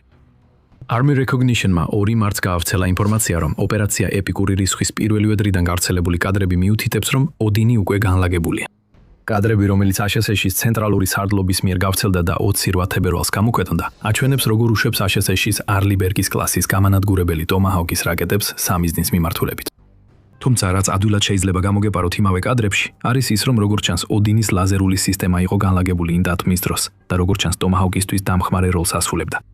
ოდინი შეიძლება დაინახოთ კადრების დეტალური შესწავლისას, იუწყება გამოცემა. და ის აზიარებს იმავე ფოტოებს, რომლებიც New York Post-მა გამოაქვეყნა, როდესაც ამტკიცებდა, პრელიოსი ASHS-ში სამხედრო გემზეა განთავსებული. ეს მთლიანად ცვლის სიტუაციას იმ მხრივ, რომ ASHS-ში ლაზერებს ირენებს ირანის დრონების პირდაპირი განადგურებისთვის. მაგრამ ეს დიდად არ ცვლის არაფერს ლაზერების ეფექტურად გამოყენების თვალსაზრისით, შაჰიდის დრონების მასობრივი შეტევის წინააღმდეგ. ადრე ვახსენეთ, რომ ოდინი არ არის პირდაპირი განადგურების ლაზერული სისტემა, მაგრამ ის ასხივებს ლაზერს, რომელიც აერევს დრონებში ჩამონტაჟებულ სისტემებს, სენსორებსა და კამერებს. ასევე აქვს შესაძლებლობა ხელი შეუშალოს პილოტირებად საჰაერო სისტემებს, რადგან ლაზერი პილოტის ხედვაში ბრძვინვალებას ქმნის, რაც თუ გაგრძელდა ან განმეორდა, შეიძლება პილოტს შეუშალოს ხელი დარტყმების განხორციელებასა და საჰაერო მანევრებში. ოდინს კონცეფციიდან რეალობამდე მისასვლელად დიდი დრო არ დასჭიროებია. საწყისი იდეის ინსტალაციად გადაქცევას მხოლოდ 2 წელიწადი და ნახევარი დასჭირდა და ზუსტად ვიცით, რომ ის უკვე დაკენებულია USS DUA-ზე საზღვაო ტექნოლოგიის მიხედვით. ამიტომ რაც ASHS-ს საზღვაო ძალებს აკავთ, არის სისტემა, რომელსაც შეუძლია ირანის შაჰიდების უსარგებლო ჩამოვარდნა გამოიწვიოს სპარსეთის ყურეში. ასევე დამხმარე ლაზერი, რომელიც დაეხმარება სხვა ოპერატორებს, მაგალითად ASHS-ის საჰაერო ძალების პილოტებს, ჩამოაგდონ შაჰიდები, რომლებიც ჰაერში დარჩენას მოახერხებენ. ვიტყოდით იმასაც, რომ ოდინი ასევე გამოსადეგია ირანის საბრძოლო თვითმფრინავების პილოტების წინააღმდეგაც.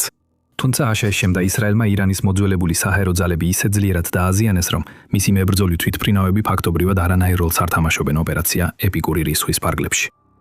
ამ ამბავში კიდევ ერთი შესაძლო მოულოდნელობა. ზოგიერთი ამტკიცებს, რომ ისრაელის ჩაერთო ლაზერულ თამაშში. New York Post-ი უთხრება, რომ ისრაელსა და ლიბანს შორის საზღვარზე გადაღებულ ვიდეოებში ჩანს, როგორ ისვრიან რაკეტებს, თუმცა ეს რაკეტები რამდენიმე წამში ნადგურდება. ეს ძალიან სწრაფია იმისთვის, რომ საჰაერო თავდაცვის სისტემებიდან გაშვებულმა რაკეტებმა მიაღწიონ და გაანადგურონ სამიზნეები. ამის ნაცვლად ეს საფასხო დარტყმები ფართოდ მიეწერება ისრაელს და მის იარაღს, სახელად Iron Beam-ი, რომელიც სპეციალურადაა შექმნილი რაკეტების გასანეიტრალებლად ისრაელის მრავალფენოვანი საჰაერო თავდაცვის სტრატეგიის ფარგლებში.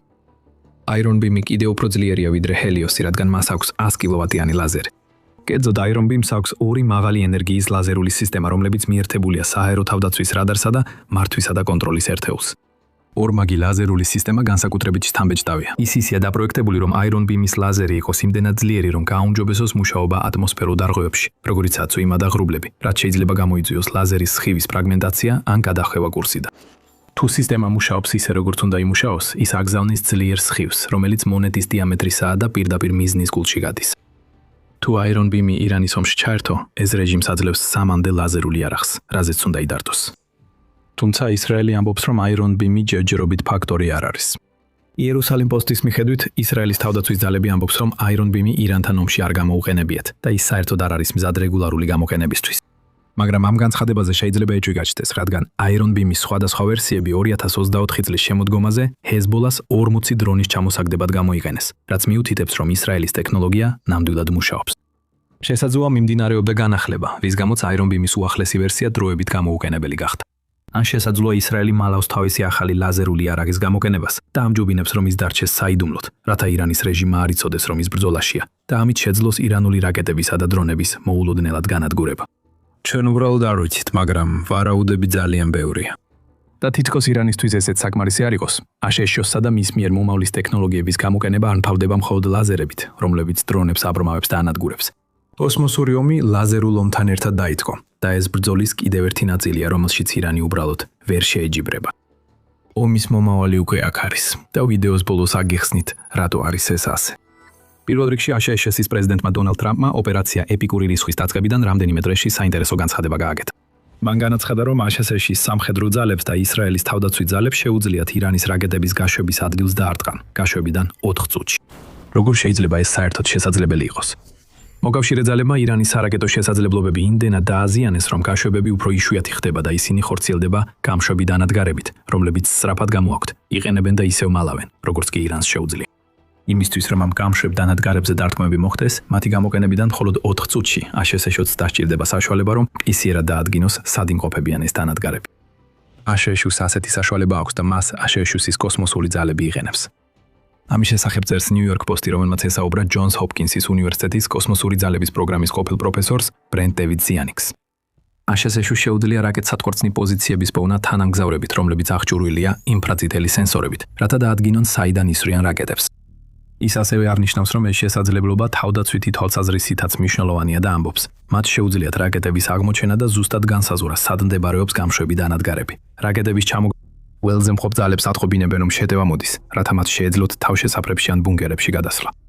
ასობით ირანული რაკეტა უკვე განადგურდა სწორედ ამ ტექნოლოგიის გამოყენებით, რადგან მათი გამოყოფილი სითბო მტკისიერად ფიქსირდება, რაც საშუალებას აძლევს საჰაერო თავდაცვის რაკეტებს, რომ მათკენ გაიგზავნონ, წერს პოსტი.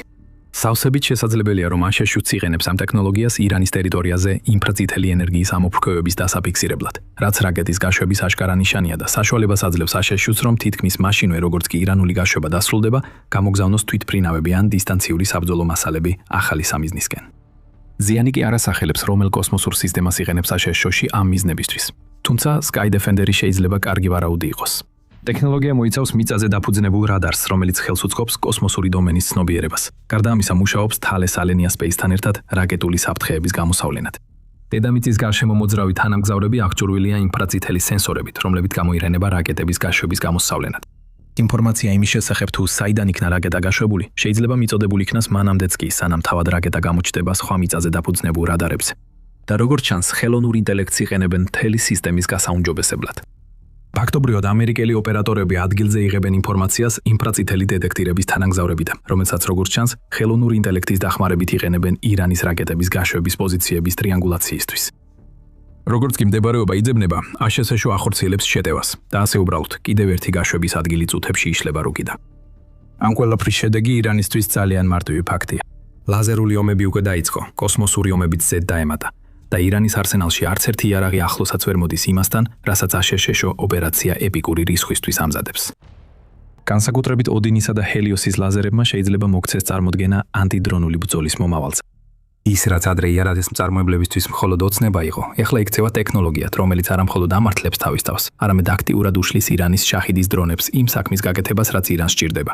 დაარტყა საკმალისად ბევრ ამერიკულ სამიზნეს, რათა დონალდ ტრამპის ადმინისტრაცია დაარწმუნოს, რომ ოპერაცია ეპიკური რისხვის გაგრძელება შეიძლება უფრო მეტი პრობლემა იყოს, ვიდრე სარგებელი.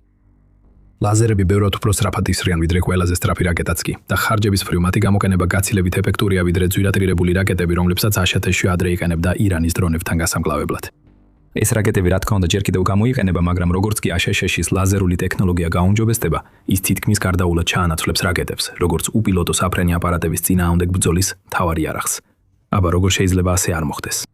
New York Times იწევს, რომ ლაზერის გასროლა შეიძლება მხოლოდ 50 ცენტი დაჯდეს, მაშინ როცა ერთი პატრიოტის გადამჭრელი რაკეტა აშშ-ს $3 მილიონ მეტი უჯდება. სხვა სიტყვებით რო ვთქვათ, ლაზერული იარაღები, როგორიცაა ჰელიოსი, შეძლებენ 850,000-ზე მეტი შაჰიდის ტიპის დრონის განადგურებას, სანამ აშშ-ს იგივე ხარჯი დაუგროვდება, რაც ერთ პატრიოტში იხარჯება. მათემატიკა ყველაფერს ნათელს ხდის. ჩვენ უყურებთ ანდიდრონული ომის მომავალს და აშშ-ო ამ მიმართულებით პიონერია ირანში ამჟამად. თუ მეტი ჰელიოსისა და ოდინის სისტემა განთავსდება და ისრაელიც კვლავ ამოქმედებს თავის რკინის სხივს, ირანის მთელი დრონებზე დაფუძნებული სტრატეგია სულ მცირე, როცა საქმე აშშ-ს გემებსა და თავად ისრაელზე დარტყმას ეხება, გაქრება. ირანი დამოკიდებულია თავის შაჰიდებზე. RBC უკრაინის მიხედვით ოპერაცია ეპიკური რისხვის დაწყებიდან 11 მარტამდე მან 2100 ასეთი დრონი გაუშვა. თუ ირანის იაფფასიანი დრონები ახლა ლაზერული იარაღით იშლება, რომლის გამოყენებაც კიდევ უფრო იაფია, მაშინ ის რაც ადრე ხარჯთეფექტიანი სტრატეგია იყო, დრონების მასობრივად გაგზავნა, რათა აშშ-ს მილიონობით დოლარის ღირებულების საბრძოლო რესურსი დაეხარჯა, სრულად გაქრება. ზუსტად ისე როგორც შაჰიდებს, როცა ჰელიოსი მათ ხვდება. დაახლოებით 2 კვირის განმავლობაში უყურეთ, როგორც შეცვალა აშშ-ს საჰაერო ბრძოლის წესები სამუდამოდ. ლაზერები და ინფრაწითელი დეტექციის თანამგზავრები აშშ-ს აძლევს საჰაერო უპირატესობას და უზრუნველყოფს იმ თავდაცვით ზომებს, რომლებიც საჭიროა ირანის სულ უფრო შეზღუდული საჰაერო დარტყმების მინიმიზაციისთვის. წარმოიდგინეთ სცენა. სამხრეთ ჩინეთის ზღვაში დაძაბულობა იზრდება და აშშ-სა და ჩინეთს შორის სროლა იწყება.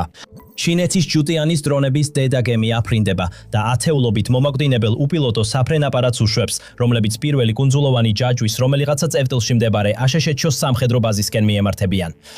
საჰაერო თავდასხმის განგაშის სირენები ირთვება ბაზაზე და აშშ-ს საჰაერო თავდაცვის ძალები მყისიერად მოქმედებაში ერთვებიან. მაგრამ იმის ნაცვლად, როცა ანტიდრონული რაკეტებითა და სროლით აივსოს, ბაზა უბრალოდ რამდენიმე საკუთარ უპილოტო საფრენ აპარატს უშვებს. ეს სრულიად არასაკმარისი პასუხი ჩანს. როგორ აპირებენ ეს რამდენიმე დრონი მასიურ მოახლოებულ დრონების გუნდთან გამკლავებას? მაგრამ როცა აშშ-ის დრონები გუნდს უახლოვდებიან, ჩინეთის დრონები ციდან ცრივიან, გათიშულები და სრულიად უსარგებლოები. ჩინელი მეთაურები შოკში არიან.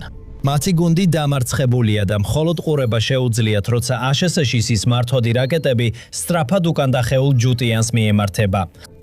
ეს სამეცნიერო ფანტასტიკას გავს, მაგრამ სინამდვილეში ასეა. აშშ-ში მწარმოებით გამოსცადა და ახლა აქტიურად ანთავსებს ახალ ანტიდრონულ სისტემას, რომელსაც შეუძლია მტრის დრონები ციდან პირდაპირი გასროლის ან შეჯახების გარეშე ჩამოაგდოს. Coyote Block 3NK. აი დეტალები ამ ინოვაციური და მომავლის იარაღის შესახებ და როგორ შეიძლება ის გადამწყვეტი აღმოჩნდეს აშშ-სა და ჩინეთს, რუსეთს ან ირანს შორის დაპირისპირების შემთხვევაში, აშშ-ის არმიის მიერ 2026 წლის დასაწყისში არიზონას იუმას საცდელ პოლიგონზე ჩატარებული ტესტების კადრებში ჩანს Coyote Block 3NK, რაც ნიშნავს არაკინეტიკურს, რომელიც დრონების ჯგუფს ციდან აგდებს. ტესტები, რომლებიც ცნობილია როგორც დაბალი, ნელი, მცირე, უპილოტო საფრენი აპარატების ინტეგრირებული განადგურების სისტემა, ანუ LIDS, მიზნად ისახავდა Coyote-ის უახლესი ვერხლესის ვერსიის შემოწმებას დრონების მასიური შეტევის პირობებში. დაახლოებით 10 დრონი სხვადასხვა მიმართულებიდან მიუახლოვდა, რათა შემოწმებულიყო დამხმარე რადარის კუბანდის რადიოსიხშირის სენსორი და მისი შესაძლებლობა. დრონების თვალთვალისთვის ასევე Coyote-ის უნარი დამიზდეს, მიიღოს გადაწყვეტილება და მათ წინააღმდეგი მოქმედოს. დამწარმოებელი Raytheon-ის მიერ მოწოდებული ვიდეო მასალის მიხედვით, ტესტები სრული წარმატებით დასრულდა. ვიდეო მასალაში ჩანს, რომ დრონები უბრალოდ ცვივა ციდან, როგორც კი Coyote-ს მიუახლოვდებიან, არც ერთი ვერ აღწევს თავს. შემდეგ როგორც ტორტზე ალუბალი, მისი მისიის დასრულების შემდეგ, კაიოტს სპეციალურ დიდ ბადეში უშვებენ, საიდანაც მას მთლიანად შეუძლია ამოიღონ და ხელახლა გამოიყენონ. ტესტებმა აჩვენა, რომ კაიოტი, ბლოკ 3NK დრონები დიდი ალბათობით უკვე მზად არიან განლაგებისთვის, თუ უკვე არ განლაგებულან. ეს დაასრულებს პროცესს, რომელიც სერიოზულად დაიწყო 9 ათწლეულის წინ. 2021 წლის თებერვალში აშშ-ის თავდაცვის დეპარტამენტი, რომელიც ცოტა ხნის წინ პრეზიდენტ დონალდ ტრამპის მიერ ომის დეპარტამენტად გადაერქვა, განაცხადა, რომ Raytheon-ს 33 მილიონი დოლარის კონტრაქტი გადასცა, რათა შეექმნა Coyote Block 3-ის ავტონომიური შეტევის შესაძლებლობა. ეს კონტრაქტი, რომელიც საზღვაო ძალების მომავალი მოწინავე შეტევის, ანუ FAST ინიციატივის მხარდასაჭერად იყო განკუთვნილი, მოიცავდა სამუშაოებს, რათა ოპერაციული გაშვების შესაძლებლობა მიეღწიათ უპილოტო ზედაპირული ხომალდებიდან და უპილოტო წყალქვეშა ხომალდებიდან. და დასრულების სავარაუდო თარიღი 2024 წლის თებერვალი იყო. სავარაუდოდ მნიშვნელოვანი პროგრესი მიღწეული იყო, რადგან 2022 წლის აპრილში თავდაცვის დეპარტამენტმა კონტრაქტში 10 მილიონი დოლარის ცვლილება გამოაცხადა. კერძოდ Coyote Block 3-ის გაშვების, მილის ასამბლეის დაპროექტება, აშენება და ინტეგრაცია უპილოტო წყალქვეშა აპარატში. კონტრაქტი ასევე ავალდებულებდა Raytheon-ს შეეძინა და მიეწოდებინა საჰაერო სისტემები უპილოტო წყალქვეშა აპარატის დემონსტრაციისთვის. ასევე უზრუნველეყო სისტემური ინჟინერია, ინტეგრაცია და ტესტირების მხარდაჭერა როგორც მაღალი მოცულობის, ასევე შორ მანძილზე ზუსტი დარტყმისთვის. უპილოტო ზედაპირული ხომალდებიდან და ცეცხლიდან HVL RPF. Raytheon-ს ასევე დაევალა უზრუნველეყო საველე მხარდაჭერის პერსონალი, ტესტირების მზადყოფნა, უსაფრთხოების კოორდინაცია და პროგრამის მართვა. ასევე სურვილის შემთხვევაში მთავრობის მიერ მოწოდებული აღჭურვილობის ინტეგრაცია, წინა სასარგებლო დატვირთვებისთვის და ტესტებისთვის. ამ ყველაფრის დასრულება 2023 წლის ნოემბრის ბოლოსთვის იყო მოსალოდნელი. შემდეგ 2023 წლის მაისში Raytheon-მა მიიღო დამატებითი კონტრაქტი ფიქსირებული ანაზღაურებითა და ხარჯების ანაზღაურების პირობით, რომლის ღირებულება 147 მილიონ დოლარამდეა, რათა დაასრულოს ეს მოდიფიკაციები. ამჯერად სამუშაოების დასრულება 2024 წლის შობისთვის იყო მოსალოდნელი. ეხლა Coyote-ები, რომლებიც ბოლო ტესტების კადრებში ჩანს, უპილოტო აპარატები მიწაზე განთავსებული გამშვები დანადგარებიდან გაუშვეს. ამაზე უფრო დეტალურად ცოტა ხანში ვისაუბრებთ. ამიტომ ჯერ არ არის ნათელი გამოცადეს თუ არა ისინი, ან განათავსეს საზღვაო ძალების უპილოტო ზედაპირულ, ან წყალქვეშა აპარატებზე. მაგრამ ამ ბოლო ტესტის დრო და მისი წარმატება მნიშვნელოვანია არა მხოლოდ სამხედრო თვალსაზრისით, არამედ Donald Trump-ისთვის და RTX კორპორაციის, Raytheon-ის ჰოლდინგის აქციონერებისთვისაც. 2026 წლის იანვარში Donald Trump-მა გამოსცა აღმასრულებელი ბრძანება, რომელიც ემუქრებოდა აშშ-ის თავდაცვითი კონტრაქტორების დივიდენდებისა და აქციების გამოსყიდვის შეზღუდვას, თუ ისინი არ გაუმჯობესებდნენ მიწოდების მაჩვენებლებს. შემდეგ პენტაგონმა გამოაცხადა თავისი კონტრაქტორების სრულმასშტაბიანი შესრულების შეფასება, სადაც RTX კორპორაცია ერთ-ერთ მთავარ სამიზნე კომპანიად დასახელდა.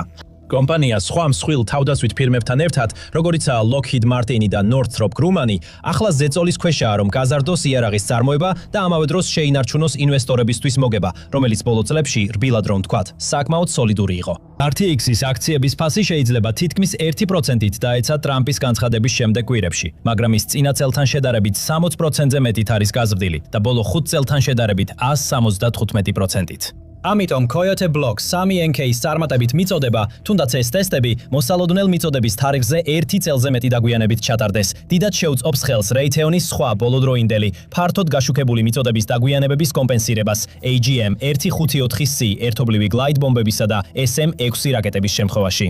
და ეს ორივეს Trump-საც და ინვესტორებსაც უნდა დააკმაყოფილოს, განსაკუთრებით თუ სამხედრო პოტენციალს გავითვალისწინებთ. ეს იმიტომ, რომ ამჟამად Coyote-ს 3 უნიკალური იარაღია, რომელსაც აქვს შესაძლებლობები და გამოყენების შემთხვევები, რაც მას თავის კლასში სხვებისგან გამოარჩევს. და ყველაზე საინტერესო და მნიშვნელოვანი ახალი იარაღის სისტემების ჩვენება სწორედ ისაა, რაშიც ჩვენ სპეციალიზირებულები ვართ სამხედრო შოუზე. ასევე უახლესი სამხედრო მოვლენების მოწინავე რეპორტაჟებითა და ანალიზით პლანეტის ყველა მთავარ ცხელწერტილში. ამიტომ გამოიწერეთ არხი, რომ მიიღოთ ინფორმაცია იმის შესახებ, რაც რეალურად ხდება გლობალურ სამხედრო საკითხებში. ეხლა, როგორც სახელიდან ჩანს, Coyote-ის ბლოკი 3 Coyote-ის პლატფორმის მესამე ევოლუცია A. ორივე წინა ევოლუცია, Coyote-ის ბლოკი 1 და Coyote-ის ბლოკი 2 უკვე გამოიყენება აშშ-ს სამხედრო ძალებში. რაც კიდევ ერთხელ უსვამს ხაზს, რამდენად მაღალ შეფასებას იმსახურებს ეს პლატფორმა. საწყისი ბლოკი 1 შეიქმნა 2004 წელს აშშ-ს საზღვაო ძალების კვლევითი ოფისის, ანუ ONR-ის სპეციფიკაციის საფუძველზე, რომელიც ეხებოდა Sono Shoot Launch უპილოტო საჰაერო აპარატს, ანუ SLUAV-ს. ეს უნდა ყოფილიყო ერთჯერადი გამოყენების აპარატი, რომელიც ინახებოდა და ეშვებოდა სტანდარტული საჰაერო სონობოის გამშვები მოწყობილობიდან, რომლის მთავარი ამოცანა იყო P3C ორიონის საპატრულო თვითმფრინავებისთვის დისტანციური სადაზვერვო შესაძლებლობის ლობის უზრუნველყოფა. Advanced Ceramics Research Incorporated-მა, რომელიც მოგვიანებით შეიძინა Raytheon-მა, მოიგო კონტრაქტი და 2007 წელს Coyote პირველი ფრენით ჩააბარა. Coyote მოთავსებულია კონტეინერში, რომელიც შეიძლება გაეშვას როგორც გემებიდან, სტანდარტული სონორბოის გამშვები მოწყობილობებით, ასევე ხმელეთიდან პნევმატური მილის გამშვებით. მას შემდეგ, რაც კონტეინერი გამშვები მოწყობილობიდან გამოიდევნება, პარაშუტი იხსნება და კონტეინერი თვითმფრინავის კორპუსიდან შორს მიხავთ. შემდეგ უპილოტო საფრენი აპარატის ორი წყვილი ფრთა, ორი ვერტიკალური კუდი და პროპელერის პირები იშლება. იწყება პატარა ელექტროძრავის მუშაობა და ავტოპილოტი ასრულებს აწევის მანევრს. Coyote-ს ასევე აქვს GPS-ზე დაფუძნებული ნავიგაციის სისტემა, რომლითაც შეუძლია სრულად ავტომატური მისიების შესრულება, თუმცა შესაძლებელია მისი მართვა ხილვადობის ზონაში მონაცემთა მულითაც. მიუხედავად იმისა, რომ მისი საწყისი და ამჟამინდელი ძირითადი დანიშნულება იყო ISR, Coyote-ს ასევე შეუძლია აღიჭურვოს კინეტიკური საბრძოლო თავით და გადაიქცეს პარაჟირებად საბრძოლო მასალად. გარდა ამისა, Raytheon-მა წარმატებით აჩვენა Coyote-ის ჯგუფურად მოქმედების შესაძლებლობები ONR-ის დაბალფასიანი უპილოტო აპარატების ჯგუფური ტექნოლოგიის, ანუ Locus-ის პროგრამის ფარგლებში, სადაც რამდენიმე უპილოტო აპარატი დამოუკიდებლად გუნდურად მოქმედებს. და ეს შესაძლებლობა ვრცელდება ბლოკი 2 და ბლოკი 3 ვარიანტებზეც. სხვათა შორის, ვინც არ უნდა იყოს ASHS-ს საზღვაო ძალებში და განსაკუთრებით ONR-ში, ვინც ამ პროგრამებისთვის სახელებს იგონებს, ისინი იმსახურებენ მეტ აღიარებას. Locust, როგორც სახელი, დრონების როისთვის, სადაც აბრევიატურა ასე ზუსტად ემთხვევა სიტყვას, მართლაც შესანიშნავი მუშაობაა დასახელებების დეპარტამენტის მხრიდან.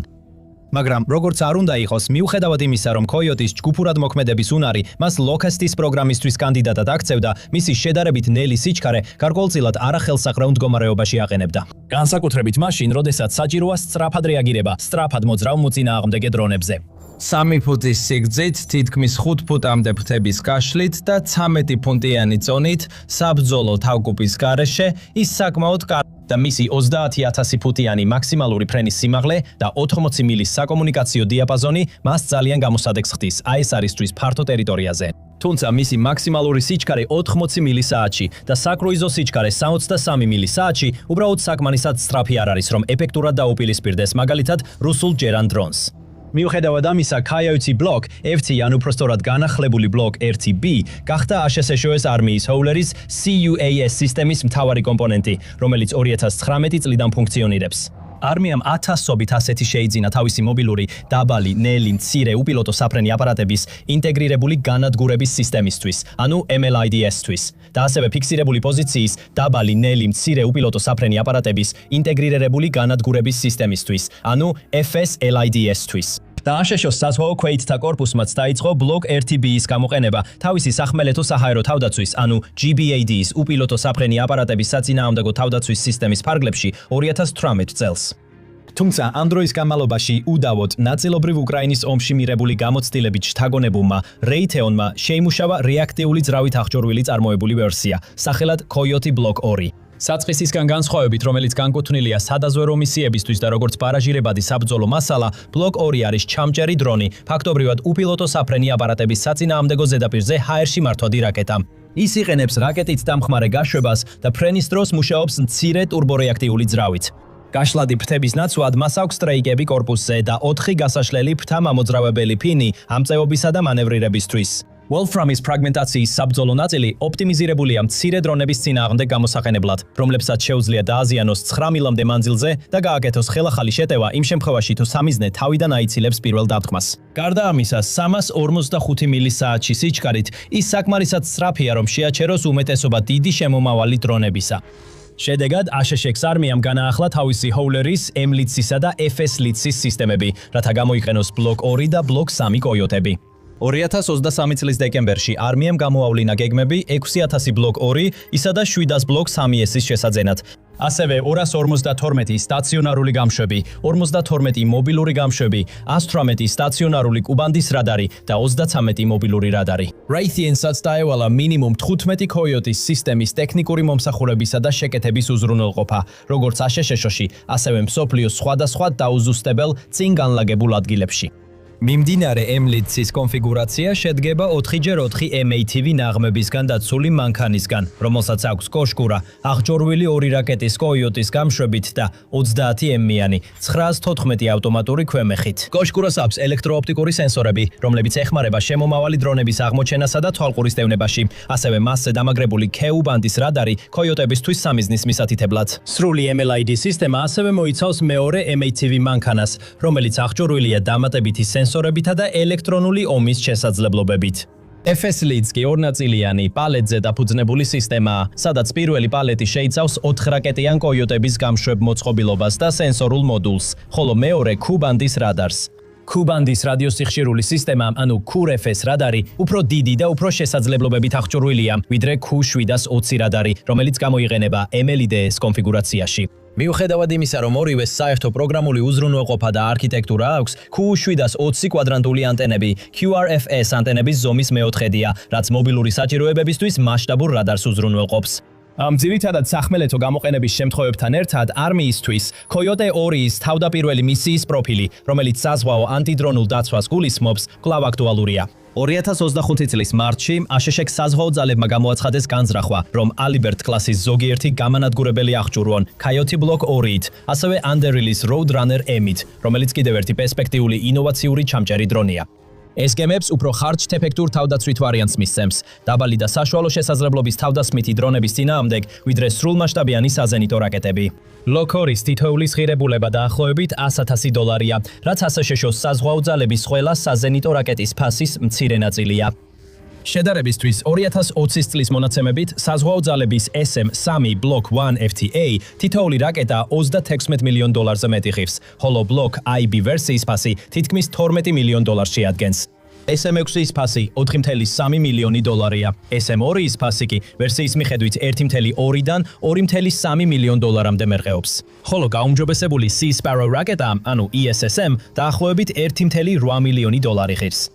ზღვის ფლოტის არსენალში ყველაზე იაფი ის არის კი Rolling Airframe Missile, ანუ RAM, დაახლოებით $905,000 ღირს. მიუხედავად იმისა, რომ უცნობია რამდენი ღირს Coyote Block IIS, ეს $100,000-იანი ფასი Block IIS ბევრად უფრო ხარჯ-ეფექტიანს ხდის ირანული შაჰედის, 136-ის და მისი რუსული წარმოებულის Geron 2 დრონების წინააღმდეგ, რომელთა ღირებულება თითო $20,000-დან $80,000 მერამდე მერყეობს. ახალი რეაქტიული ძრავით აღჭურვილი Geron 3,000-დან $150,000 ღირს, რაც Coyote-ის თითქმის ანალოგიურ საწინააღმდეგო საშუალებად აქცევს ფასის მხრივ. თუმცა ჩინეთის სხვადასხვა ტიპის მობოდიალე საბრძოლო მასალებთან შედარებით ფასთა შორის კვლავ მნიშვნელოვანი სხვაობაა. Delta Wing-ის ბენზინის ძრავით აღჭურვილი Feilong 300CD თითოეულ ერთეულზე მხოლოდ დაახლოებით $10,000 ღირს. ხოლო Shenzhen Skywing, რომელიც ფაქტობრივად აშშ-ის Switchblade 300-600-ის კლონია, თითოეულ ერთეულზე დაახლოებით $13,000 ღირს. საბრძოლო ქობინისა და მიწის მართვის სისტემის გამოკლებით. უფრო განვითარებული ჯგwიანი მართვის მქონე Sunflower 200 სავარაუდოდ უფრო ძვირი ეღირება მისი მოწინავე მართვის სისტემის გამო, მაგრამ მაინც მნიშვნელოვნად ნაკლები ღირს ვიდრე $100,000. მიუხედავად იმისა, რომ Coyote Block 2-ის მიერ ამ დრონების წარმატებული ჩამოგდება თავიდან აიცილებდა იმ ზარალის ხარჯებს, რაც მიზანში მოხვედრის შემთხვევაში იქნებოდა, მაინც 5-დან 10-ჯერ მეტი ღირს ჩამომგდები, ვიდრე მისი სამიზნე. და სწორედ აქ შეიძლება Block 3-NCAM-ა გადამწყვეტი როლი ითამაშოს, განსაკუთრებით დრონების მასიური შეტევის წინააღმდეგ, რომლებიც ზემოხსენებული ჯუთიანის დრონ-ზიდიდან ან ჩინეთის მსუბუქი მანქანის ბაზაზე დამონტაჟებული მასიური გამშვების სისტემებიდან არის გაშვებული. მეტობა მახასიათებლებისა გასაიდუმლოებულია, მაგრამ არსებული ვიდეო მასალიდან ჩანს, რომ Block 3-NK-ს იგივე ფრთების განლაგება აქვს, რაც Block 1-ის, თუმცა ის რაკეტული ამაჩქარებლებით იწყებს ფრენას და ოდნავ უფრო დიდია ვიდრე ორიგინალი. ყველაზე საინტერესოა ის, რომ Raytheon-მა არ გაამჟღავნა არაკინეტიკური მეთოდი, რომლითაც Block 3 დრონებს უსარგებლოდ აგდებს მიწაზე ან ოკეანეში, სიტუაციიდან გამომდინარე. ამან მრავალი სპეკულაცია გამოიწვია იმ შესახებ, იყენებს თუ არა ის მაღალი სიმძლავრის მიკროტალღურ, ანუ HPM საბრძოლო თავკაცს, ან ელექტრონული ბრძოლის კომპლექს სამიზნეების მწყობრიდან გამოსაყვანად. პირველი მუშაობს ელექტრომაგნიტური ენერგიის მიმართული იმპულსის გასროლით, რომელიც მაღალი ძაბვის დენს ატარებს სამიზნის სქემებში, დაახლოებით ისე, როგორც ტეიზერი მუშაობს და იმდენად სწრაფად წვავს მათ, რომ დრონი ციდან ვარდება. მეორე კი უბრალოდ იღებს დრონის სიგნალებს. რა თქმა უნდა, ბოლო ტესტების კადრებში დრონები ციდან ეცემა ხილული შეჯახების, აფეთქების ან ნამსხვრევების გვალის გარეშე. ეს უფრო ელექტრომაგნიტურ ან ელექტრონულ ნეიტრალიზაციას შეესაბამება და არა სიახლოვის საბრძოლო თავისთვის, რაც შემდეგი ყველაზე სავარაუდო ვარიანტი იქნებოდა. ბლოკი 3.2 მეტად დამაჯერებელი უპირატესობით გამოირჩევა, როგორც ანტისვარმული საწინააღმდეგო საშუალება. პირველ რიგში მისი უნარი ერთდროულად რამდენიმე დრონის ჩამოგდება, ხარჯთეფექტურობის ბალანსს აჩენს და შესაძლოა ისიც კი შეცვალოს. იმ სიტუაციებში, როდესაც ჩამოგდებული დრონები შეიძლება დასახლებული ტერიტორიებზე, კრიტიკულ ინფრასტრუქტურაზე ან მეგობრული ძალების პოზიციებზე ჩამოვარდეს, ის ფაქტი, რომ ისინი დატვმისას არ ფეთქდებიან, ასევე უნდა ამცირებდეს გვერდით ზიანს. უკრაინაში არსებული მტკიცებულებების მიხედვით, ჩამოგდებული დრონების ნამსხვრევები ისეთივე დამანგრეველია, როგორც პირდაპირი დარტყმები. მეორეც, მისი ამოღება და ხელახლა გამოყენება შეიძლება. საბრძოლო ველის მეთაურის თვალსაზრისით, აღდგენადი არაკინეტიკური ჩამჯერი ცვლის იმას, თუ როგორ შეუძლია დაცულ დანაყოფს მართოს შეტაკებების ტემპი. იმის ნაცვლად, რომ თითოეულ დრონზე ერთი რაკეტა ისროლოს მანამ, სანამ გამშვები მოწყობილობა არ დაიცლება, ლოიტერინგული ეფექტორი შეიძლება განთავსდეს სავარაუდო შემოსვლის მარშრუტებზე, რადარის მიერ მიეწოდოს ინფორმაცია, დაევალოს რამდენიმე საფრთხის შეფერხება ან წყობრიდან გამოყვანა, შემდეგ კი სწრაფად დაბრუნდეს ხელახალი გამოყენებისთვის. Raytheon-მა ასევე გამოკვეთა ბოლო განახლებები, რომლებიც აუმჯობესებს გაშვების სიჩქარეს, მანძილსა და მაღალ სიმაღლეზე მოქმედების შესაძლებლობებს კაიოტის ხაზში, რათა დაეციოს უფრო მძიმე უპილოტო აპარატებს, რომლებიც ატარებენ უფრო დიდ თვირთს და დაფრინავენ უფრო გრძელ მარშრუტებზე. კომპანიამ ასევე განაცხადა, რომ 3NK-ისთვის ფრენაზე დაბრუნების დროის აღდგენა 50%-ით შეამცირა. თუ ეს საველე პირობებში განმეორდება, ეს პირდაპირ გამოიწვევს თავდაცვითი ოპერაციების უფრო მაღალ და სტაბილურ ტემპს, განმეორებითი შეტევის დავღების დროს. გარდა ამისა, ბლოკი 3 ასევე შეიძლება გამოიყენოს როგორც კვანძი წინწასული რაიონის საჰაერო თავდაცვის მართვისა და კონტროლის ქსელში.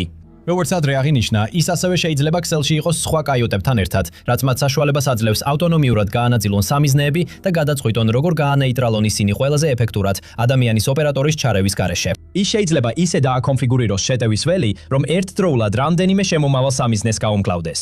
ყველაფრის შეჯამებით, კაიოტს შეუძლია პატრულირება და შეტევა მხოლოდ საწვავისა და ბატარეის განახლების ფასად, ყოველ შეტაკებაზე ძვირფასი საფრენი აპარატისა და სენსორების კომპლექტის დაკარგვის გარეშე.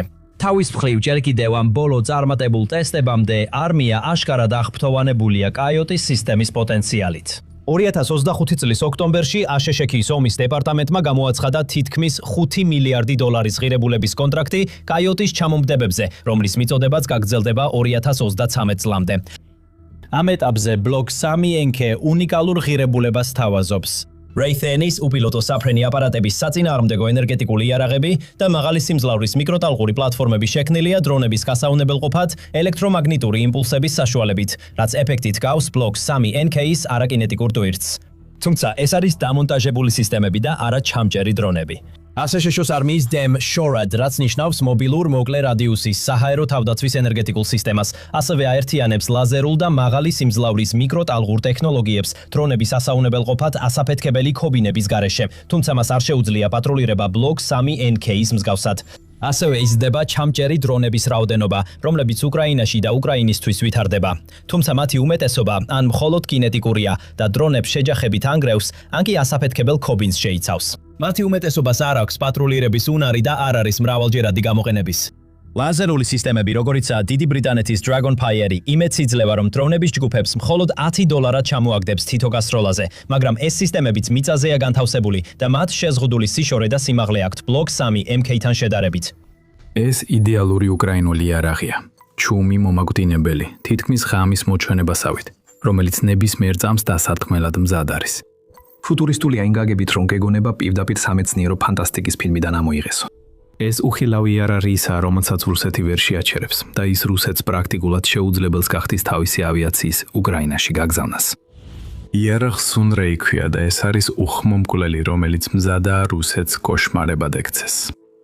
წარმოიდგინე თავი რუსი პილოტის კომბინეზონში ერთი წუთით. შენ უყურე როგორ გაანადგურა უკრაინამ შენი ასობით თანამებრძოლი. შენ თვითონაც ახლახან ჩაერთებ ბრძოლაში, ძლივს გაქვს მიღებული მომზადება.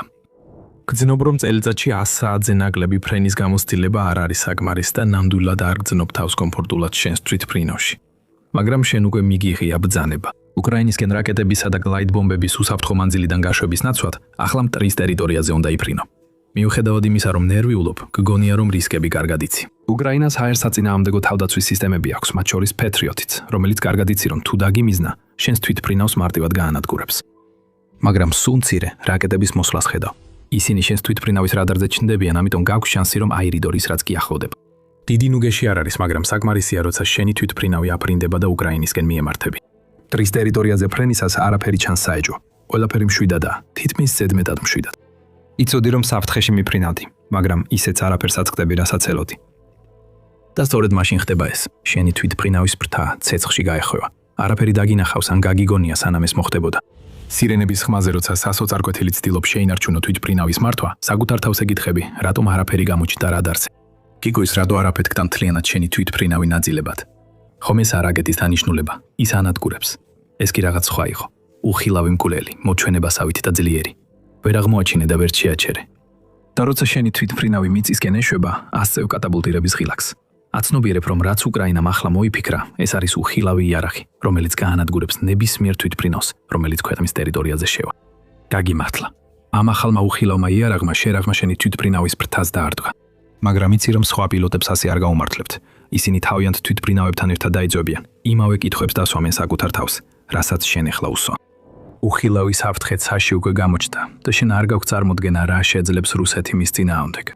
ეს არის ერთ-ერთი შესაძლო მომავალი, რომელიც რუსეთის პილოტებს და შესაძლოა მის ქვეით ჯარისკაცებს ელოდებათ, რადგან უკრაინამ ახალი იარაღი გამოიყენა. ამჟამად ეს იარაღი ძირითადად საჰაერო თავდაცვისთვის გამოიყენება. ის განკუთვნილია დრონების გასანადგურებლად და როგორც კი მიზანს მიაგნებს, რამდენიმე წამში შეუძლია მათი განადგურება.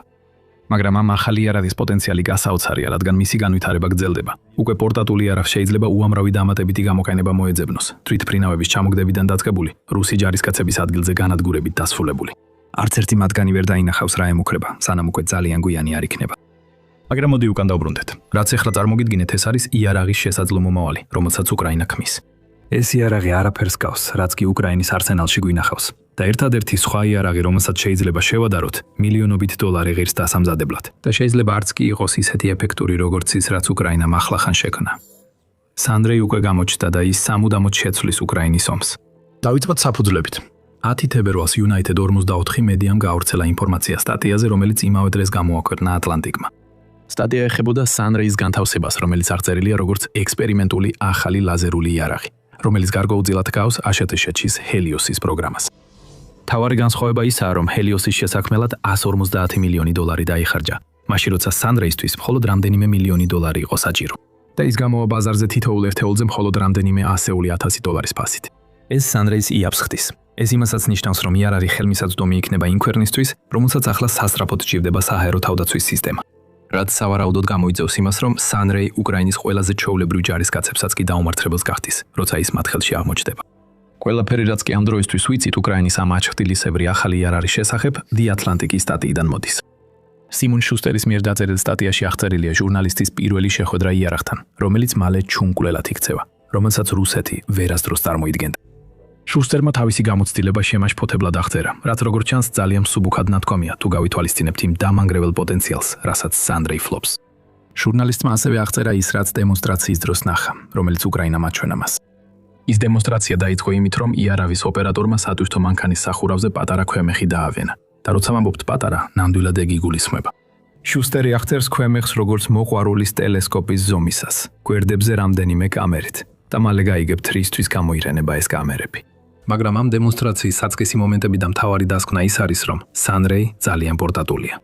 მოყვარულის ტელესკოპები შეიძლება სულ რაღაც 1 ფუტის სიგრძის იყოს, თუ ვივარაუდებთ, რომ სანდრეის შეგროვება ადგილზე შეიძლება. ეს ავარაუდოდ ნიშნავს, რომ უკრაინის ჯარისკაცებს შეუძლიათ ახალი იარაღი მარტივად ატარონ ჩანთაში და საჭიროების შემთხვევაში სწრაფად დაამონტაჟონ გასანადგურებლად. რა თქმა უნდა, ეს მხოლოდ ვარაუდია. რაც ვარაუდი არ არის, არის ის, რაც შუსტერმა ნახა, თუ როგორ მუშაობდა უკრაინის ახალი იარაღი სანდრეის მოწყობილობით. ინჟინერმა პატარა დრონი გაუშვა ცაში. დრონი რამდენიმე წამის განმავლობაში დაფრინავს, სანდრეის მოწყობილობასა და მის ოპერატორს ასეულობით იარდით შორდება. სწორედ მაშინ ხდება შემდეგი აღმოჩენა. გახსოვთ კამერები, რომლებიც ცოტა ხნის წინ ვახსენეთ? როგორც ჩანს, ისინი სისტემის ნაწილია, რომელიც სანდრეის საშუალებას აძლევს ავტომატურად ამოიცნოს და დაამიზნოს საფრთხე ოპერატორის უშუალო ჩარევის გარეშე. შუსტერი აღწერს, როგორ მიხვებოდნენ სანდრეისზე დამაგრებული კამერები დრონს, რომელიც რამდენიმე ასეული არჩი დაფრინავდა. ლაზერი მობრუნდა და კამერებმა მოძრავს ამიზნეს ზუსტად დაუმიზნეს. მცირე კორექტირებები შეიტანეს, რათა პირდაპირ დათმა უზრუნველეყოთ. ყველაფერი რაც დარჩა იყო ოპერატორისთვის ეყვირა ცეცხლი და ეს იყო. რამდენიმე წამში დრონი დაიწვა, თითქოს უხილავმა ელვამ დაარტყა, შემდეგ კი ცეცხლოვანი რგალით მიწაზე დაეცა. როცა სიტყვა ლაზერს ისმენთ, ალბათ წარმოგიდგებათ ის, რასაც ხშირად ფილმებში ვხედავთ. იარაღიდან წითელი სხივი გამოდის, მიზანს მისდევს მანამ, სანამ ლაზერი არ გაარღვევს მას. ეს გასაგებია თუ ოდესმე ლაზერული მაჩვენებელი გიყენებიათ, ან იარაღზე ლაზერული სამიზნე გინახავთ. ამ შემთხვევაში სხივის დანიშნულებაა, რომ ის გამოჩნდეს და მიზნების მექანიზმად გამოიყენონ და არა როგორც გამანადგურებელი ძალა. ასე არ არის სანდრეის შემთხვევაში. უკრაინამ აქ შექმნა ნამდვილი უხილავი იარაღი, რომელიც თვალთახედვის მიღმაა დამალული. თვითონ იარაღს შეუძლია ნებისმიერ ადგილასთან ნებისმიერი წერტილიდან გაისროლოს. როდესაც სანდრეი მუშაობს, ის არ გამოსცემს ხმას. არ არის დამახასიათებელი ზუზუნი, როგორც უკრაინის მიერ გამოყენებულ FPV დრონებში, რომლებმაც რუსულ ძალებში ქაოსი გამოიწვია. სანდრეი სრულიად უხმოა, ხოლო მისი ლაზერი სრულიად უხილავია. გაიხსენეთ ის ჰიპოთეტური პილოტი, რომელზეც ადრე ვისაუბრეთ. ეხლა წარმოიდგინეთ, რომ სანდრეის სხივი პილოტის კაბინისკენ არის მიმართული და შეუძლია პირდაპირ გაატანოს მინა ისე, რომ პილოტმა არაფერი იცოდეს. სანამ მინა არ დაიფშნება და კაბინა არ დაიტრებს წვას. ეს ნებისმიერ დროს ცუდი იქნებოდა, მაგრამ როცა 10,000-ობით ფუტის სიმაღლეზე ხარ, შენი კაბინის განადგურება სასიკვდილო განაჩენია. რა თქმა უნდა, აქ დათქმა ისაა, რომ ჯერ არ ვიცით სანდრეის მოქმედების დიაპაზონი.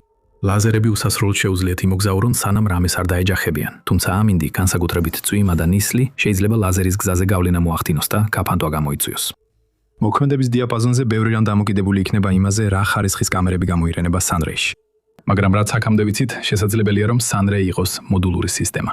შესაძლოა ვითარდება კამერები, რომლებიც საშუალებას იძლევა მიზნების განადგურება უზარმაზარ მანძილზე. მხოლოდ უნდა ველოდოთ და ვნახოთ. და როგორც მოგვიანებით ვიდეოში განვიხილავთ, ასევე მოგვიწევს დაველოდოთ და ვნახოთ, აქვს თუ არა პოტენციალი ამ ახალ უხილავ იარაღს უკრაინის ფრონტის ხაზზე განთავსდეს. თუ ასე მოხდა, მხოლოდ მისი არსებობითაც კი, ფსიქოლოგიური შიშის მასშტაბი, რომელსაც ის რუსეთის ჯარისკაცებზე მოახდენს, შემაძრწუნებელი იქნება. დამატებით იცით, ცეცხლში გახვევის საკითხიც არსებობს, მაგრამ ამაზე ვიდეოს ბოლოს ვისაუბრებთ. ეხლა თქვენ უყურებთ სამხედრო შოუს და ჩვენ სრულ სურათს გაჩვენებთ, არა მხოლოდ სათაურებს. გამოიწერეთ დღესვე და იღავით მოვლენების წინ. ასე რომ უკრაინას აშკარად ახალი იარაღი აქვს და ეს სრულიად შემაძრწუნებელია. ერთადერთი რაც რუსეთს ცოტათი დაამშვიდებს ისაა, რომ სანდრეი ჯერ კიდევ პროტოტიპის სტადიაშია, მაგრამ ესეც კი საგანგაშოა. იარაღი უკვე საკმარისად ძლიერია, რომ რამდენიმე ასეული მეტრის დაშორებით დრონი წამებში დაწვას. ამ მომენტში რუსეთის ძალებს დიდი კითხვა უჩნდებათ. რამდენად უფრო ძლიერი გახდება სანდრეი? მიუხედავად იმისა, რომ ამ კითხვაზე პირდაპირი პასუხი არ არსებობს, ჩვენ ვიცით, რომ სანდრეი რამდენიმე სხვა ინოვაციური იარაღთან ერთად იქმნება იმისთვის, რომ გააძლიეროს უკრაინის შესაძლებლობა გაანადგუროს რუსეთის მიერ ყოველ რამდენიმე დღეში უკრაინაში გაგზავნილი გრძელდისტანციური დრონების ურდოები. თავისი პოტენციალით ამ დრონების განადგურება სანდრეის მთავარი მიზანი იქნება ახლო მომავალში და ეს ძალიან მნიშვნელოვანი მიზანია. ჩვენ მხოლოდ სტატისტიკას უნდა გადავხედოთ, რომ გავიგოთ რატო. უკრაინის საინფორმაციო სააგენტოს მიხედვით, უკრაინის პრეზიდენტმა ვოლოდიმირ ზელენსკიმ ახლახან განაცხადა იანვარში უკრაინაზე განხორციელებული რუსეთის საჰაერო თავდასხმების მასშტაბის შესახებ. ზელენსკის თქმით, რუსეთმა იანვარში უკრაინის მიმართულებით გაუშვა 158 რაკეტა, დაახლოებით 5500 მართვადი ბომბი და 6000-ზე მეტი საბრძოლო ტიპის დრონი. ზელენსკი განსაკუთრებით აღნიშნავს, რომ საუბარია საბრძოლო დრონებზე. ამ მონაცემებთან ერთად რუსეთი უკრაინაში ასევე უშვებს სატუარა დრონებს, რომლებიც განკუთვნილია საჰაერო თავდაცვის სისტემების დასაბნევად. ამიტომ საერთო დრონების რაოდენობა სავარაუდოდ ბევრად აღემატება ზელენსკის მიერ დასახელებულ 6000. უკრაინას უჭირს გამკლავება რუსეთის მასშტაბურ დრონულ შეტევებთან, რაც განსაკუთრებით გამწვავდა 2025 წლის მეორე ნახევარში. სწორედ მაშინ დაიწყო რუსეთმა დრონული დარტყმების მასშტაბური განხორციელება. როგორც BBC ახალი ამბები უთხრება, უკრაინის თვიდან თვემდე წარმატების მაჩვენებელი რუჩანებელი რუსეთის დრონებთან გამკლავებაში ეტაპობრივად შემცირდა გასული წლის განმავლობაში. უკრაინამ 2025 წელი დაიწყო 90%-იანი ჩამოგდების მაჩვენებლით. რუსეთის დრონები სრულყოფილი არ არის, მაგრამ საკმარისად კარგია იმისთვის, რომ მნიშვნელოვნად შეამციროს ის ზიანი, რომის გამოწვევის პოტენციალიც ამ დრონებს აქვთ. აგვისტოსა და სექტემბერში, ანუ იმ პერიოდში, როდესაც რუსეთმა გააძლიერა დრონებით თავდასხმების მასშტაბი, დაჯერის მაჩვენებელი 85%-მდე დაეცა, ხოლო ოქტომბერში, როდესაც რუსეთმა უკრაინაში 5312 დრონი გაგზავნა. დაჯერის მაჩვენებელი კიდევ ერთხელ დაეცა, ამჯერად 80%-მდე. ეს უკრაინის უნარების პრობლემა არ არის, ეს მომარაგების პრობლემაა. რუსეთი თავის თავდასხმებში უზარმაზარი რაოდენობის დრონებს იყენებს, რადგან იცის, რომ ასეთი მასიური ჯგუფები უკრაინის თავდაცვას აჭარბებს. და სწორედ აქ ერთვება საქმეში ისეთი სისტემები, როგორიცაა სანდრეი. უკრაინის უხილავი ლაზერული იარაღი სწრაფად მუშაობს, როგორც ვნახეთ დემონსტრაციის დროს, როცა მან შუსტერისთვის წამებში გაანადგურა დრონი. ის ასევე საკმარისად პორტატულია, რომ სწრაფად დამონტაჟდეს ნებისმიერ ადგილას, რომელიც მალე დრონების თავდასხმის სამიზნე გახდება. და საკმარისად იაფია, რომ უკრაინამ მასობრივი წარმოება შეძლოს. იმისთვის, რომ სანდრეი უკრაინის ახლო რადიუსის ანტიდრონული თავდაცვის მთავარ ნაწილად იქცეს, მისი დაბალი ფასის მნიშვნელობაც არ უნდა დავაგნინოთ. ეფექტიანობა იქნება მთავარი ფაქტორი უკრაინის თავდაცვის წარმატებისთვის რუსეთის დრონების წინააღმდეგ. და ეფექტიანობის მიღწევის დიდი ნაწილი მდგომარეობს ახალი იარაღების განვითარებაში, რომლებიც დრონებს უფრო სწრაფად და ნაკლებ ფასად გაანადგურებენ, ვიდრე აქამდე არსებული ნებისმიერი საშუალება. ჰაულო ელიზაროვი, რომელიც ახლა უკრაინის საჰაერო თავდაცვის ძალების მეთაურია, სწორედ ამას ამბობს ატლანტიკთან საუბრისას. დიახ, შეგიძლია ბენტლი გამოიყენო კარტოფილის გადასაზიდად, ამბობს ელიზაროვი, მაგრამ ეს ალბათ ყველაზე გონიერი გზა არ არის ამ საქმის გასაკეთებლად. სხვა სიტყვებით რო ვთქვათ, შეგიძლია სარაკეტო იარაღი გამოიყენო იაფასიან შაჰიდის დრონებზე, რომლებიც ბალახის საკრეჭი ძრავებით მუშაობენ, მაგრამ არ ჯობია, რამე უფრო იაფი, სწრაფი და ეფექტური გამოიყენო. ეს არის სანდრეი და უკრაინის ახალი საშიში უჩინარი იარაღი მხოლოდ ერთ-ერთია იმ რამდენიმე იარაღიდან, რომელსაც უკრაინა ავითარებს. ასე რომ მას შეუძლია შექმნა საჰაერო თავდაცვის ახალი თაობა, რომელიც ძალიან იაფად გაანადგურებს რუსეთის დრონებს უკრაინისთვის. ქვეყანა მუშაობს ისეთ სისტემაზე, რაც ისრაელის რკინის გუმბათის საჰაერო თავდაცვის სისტემას გავს, თუმცა უკრაინა ცდილობს თავისი ანალოგი ბევრად იაფად შექმნას. ისრაელის შემთხვევაში ამ ქვეყანას უკრაინაზე დაახლოებით 30-ჯერ ნაკლები ტერიტორიის დაცვა უწევს და ერთი პარტია დამჭერი რაკეტებისა გუმბათის საჰაერო თავდაცვის სისტემისთვის 2012 წელს დაახლოებით $100 მილიონი ხირდა. 13 წელზე მეტი ინფლაციის შემდეგ, სავარაუდოდ ისრაელი ახლა ბევრად უფრო მეტ თანხას ხარჯავს, რათა თავისი საჰაერო თავდაცვის სისტემები მუშაობდეს. უკრაინას არ აქვს რესურსები, რომ $100 მილიონი დაახარჯოს დამჭერ რაკეტებზე. აღარაფერს ვამბობ იმ $3 მილიარდზე, რაც მას დასჭირდებოდა ამისთვის. როდესაც დასაცავად 30-ჯერ მეტი ტერიტორია გაქვს შემოსული თავდასხმებისგან. მაინც როგორც უკრაინის თავდაცვის მინისტრი მიხაილო ფედოროვი აღნიშნავს, ანტიდრონული გუმბათის შექმნა გადამწყვეტია უკრაინის გადარჩენისთვის. ანტიდრონული გუმბათი მომავლისთვის არ არის. ეს გადარჩენას ეხება დღეს, ამბობს ფედოროვი. მისი თქმით, სუნრეი ერთ-ერთი იარაღია, რომელიც უკრაინის გადარჩენის შანსებს გაზრდის. კიდევ ერთზე, რომელზეც ასევე ატლანტიკმა გაავრცელა ინფორმაცია, არის P1 Sun.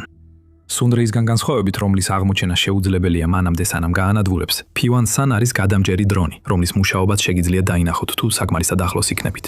ის დიდ თერმოსს გავს. იარაღი თავის ბაზაზე დაახლოებით 500 გრამ CO2-ს შეიცავს და 4 როტორიანი დიზაინი აქვს, რაც სრულიად საკმარისია იმისთვის, რომ საჭირო სიჩქარით გადაადგილდეს და შეაჩეროს ნელა მოძრავი რუსული შაჰიდის ტიპის დრონი.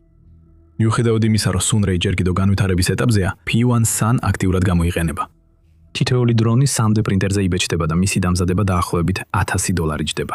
ისინი შეიძლება ასულიყვნენ 30,000 ფუტის სიმაღლეზე და ისინი უკვე პასუხისმგებელნი არიან 1000 საჰაერო სამიზნის განადგურებაზე, მათ შორის 700-ზე მეტი შაჰიდის ტიპის დრონის და შემდეგ რაც ისინი უკრაინის საჰაერო თავდაცვის სისტემას შეიტანეს. დრონების მწარმოებელი Skyfall ასევე ამბობს, რომ ახლა ისინი მუშაობენ ახალ საკომუნიკაციო პროგრამულ უზრუნველყოფაზე, რომელიც უკრაინას საშუალებას მისცემს ამ დრონების განთავსება ქვეყნის მასშტაბით. მზად არიან აფრენისთვის ნებისმიერ ძამში, როდესაც რუსეთის დრონები მოახოდება. ესეთი იარაღები, როგორიცაა P1 Sun და Sunray, ზუსტად ის არის, რაც უკრაინას სჭირდება ხარჯების თვალსაზრისით. ყოველი შაჰიდი, რომელსაც P1 Sun ანადგურებს, დაახლოებით 30 და 5,000 ჯდება დასამზადებლად, თუმცა ეს რიცხვი იცვლება შაჰიდის ტიპისა და შესაძლებლობების მიხედვით. მაინც ეს ნიშნავს 35-დან 1-ზე შეფარდებას ყოველი დრონისთვის, რომელსაც P1 Sun ანადგურებს. Sunray-ის შემთხვევაში თვითონ ერთეულის დამზადება შეიძლება რამდენიმე $100,000 დაჯდეს, თუმცა ეს ერთეული მრავალჯერადი გამოყენებისაა და ძვირად ღირებულ ამუნიციას არ საჭიროებს. ის იყენებს პირდაპირ სინათლეს სამიზნის დასაწვავად და მისი გამოყენება კვლავ და კვლავ შეიძლება. ჩვენ ვარაუდობთ, რომ თითო Sunray-ის ღირებულება $250,000-ია. უკრაინას მხოლოდ 7 ან 8 შაჰიდის განადგურება დასჭირდება, რომ თავისი ფული დაიბრუნოს. ამის შემდეგ Sunray-ის ყოველი გამოყენება პრაქტიკულად სუფთა მოგებაა. და თუ უკრაინის ახალ ლაზერს ჰელიოსის მსგავს სისტემებს შევადარებთ, ელიზაროვი ამას მოკლედ ასე აჯამებს. ბევრ ამერიკულ კომპანიას ფული ამოძრავებს, უთხრა ელიზაროვმა შუსტერს. მათთვის ეს უბრალოდ სამუშაოა. აკეთებენ და ირებენ ანაზღაურებას. ჩვენ კიდევ ერთი კომპონენტი გვაქვს, გადარჩენის საჭიროება. ამიტომაც მოქმედებთ უფრო სწრაფად. ეხლა მთავარი კითხვა ისაა, რამდენად სწრაფად შეძლებს უკრაინა Sunray-ის გამოყენებით მოქმედებას. ამ ვიდეოში რამდენჯერ მევახსენეთ სიტყვა პოტენციალი. ამჟამად Sunray გამოიყენება დრონების წინააღმდეგ თავდაცვისთვის. ვიდეოს დასაწყისში ასევე გაჩვენეთ სისტემის პოტენციალი პილოტირებული თვითმფრინავების წინააღმდეგ გამოყენებისთვისაც. ეხლა წარმოიდგინეთ ესეთი სცენარი. რუსი ჯარისკაცების დანაყოფი ცდილობს გაიაროს სასიკვდილო ზონა, რომელიც უკრაინამ ააგო იმ გამაგრებულ პოზიციასთან, რომლის შეტევაც ჯარისკაცებს დაავალეს. ეს ჯარისკაცები უკვე შეშინებულები არიან. ისინი ისმენენ დრონების ზუზუმს თავზე, როცა ცდილობენ გააღწიონ მავთუხლართებსა და სხვა მრავალ ბარიერს, რომელსაც მიწაზე ხედავენ. მაგრამ ამ ჯარისკაცებს ასევე სმენიათ საშინელი ამბები, უხილავი იარაღის შესახებ. ჩასაფრების პოზიციებზე განლაგებული, ეს უჩინარი იარაღი სწრაფად ურტყამს და მისი საბრძოლო მასალა უხილავია. ჯარისკაცებს რაღაცა სმენიათ ლაზერზე, მაგრამ ეს სიგიჟე ჩვენებათ. ყველაფერი რაც მათ იციან ისაა, რომ მათი თანამებრძოლები ფრონტზე ცეცხლში გახვეულან, ხოლო სხვა ჯარისკაცებს ვერ დაუდგენიათ, საიდან მოდიოდა თავდასხმა ან რა იყო მისი მიზეზი. ყველაფერი რაც მათ იციან ისაა, რომ რაღაცა შეიძლება ჩასაფრებულია და ელოდება. შესაძლოა უკრაინის ახალი იარავი ბუჩქებში იმალება. შეიძლება ისადმე ბუნკერში ადამალული ან შორს, შენობის ნანგრევების უკან იმალება. რუსეთის ჯარისკაცებმა არ იციან, როცა დრონები ზემოდან ბზუიან, ისინი ეძებენ უხმომკვლას, რომელიც მათ ანადგურებს. ვერ პოულობენ და მალე ცეცხლი აგიზგიზდება. უჩინარი არ არის კიდევ ერთხელ უთქამს. შეიძლება ეს იყოს უკრაინის ომის ფრონტის ხაზის მომავალი. სანდრეი ნამდვილად აქვს პოტენციალი, თუმცა ამ ეტაპზე მისი შემქმნელები ყურადღებას ამახვილებენ უკრაინის შორმანძილზე მოქმედი დრონების პრობლემაზე. თუ სანდრეი ისეთივე ეფექტური არ მოჩნდება როგორც ჩანს, ამ მიმართულებით შეიძლება მალე პორტატული ტელესკოპის მსგავსი იარაღი ფრონტის ხაზზე დამალა. მზად რომ უხილავი სიკვდილი ესროლონ ნებისმიერ რუს ჯარისკაცს, რომელიც გვერდით ჩაივლის. როგორც ბევრჯერ გვინახავს, უკრაინამ კიდევ ერთხელ აჩვენა თავისი გამორჩეული უნარი, ინოვაცია მოახდინოს მცირე ბიუჯეტით. სანდრეი არის კონკრეტული პრობლემის გადაწყვეტა, რომელსაც მომავალში შეიძლება კიდევ ბევრი გამოყენება ჰქონდეს. იგივე ეხება რობოტების არმიას, რომელსაც უკრაინა ქმნის. სულ 3 წლის განმავლობაში უკრაინამ სახმელეთო დრონების ტექნოლოგია არ არსებობიდან ომის მსვლელობის შემცვლელად აქცია და ამის შესახებ ყველაფერს ჩვენს ვიდეოში გაიგებთ. თუ მოგეწონათ ეს ვიდეო, არ დაგავიწყდეთ გამოიწეროთ სამხედრო შოუ, რომ ნახოთ მეტი ინფორმაცია უკრაინელი ინოვატორების მიერ შექმნილ უახლეს და საუკეთესო იარაღებზე. მადლობა ყურებისთვის.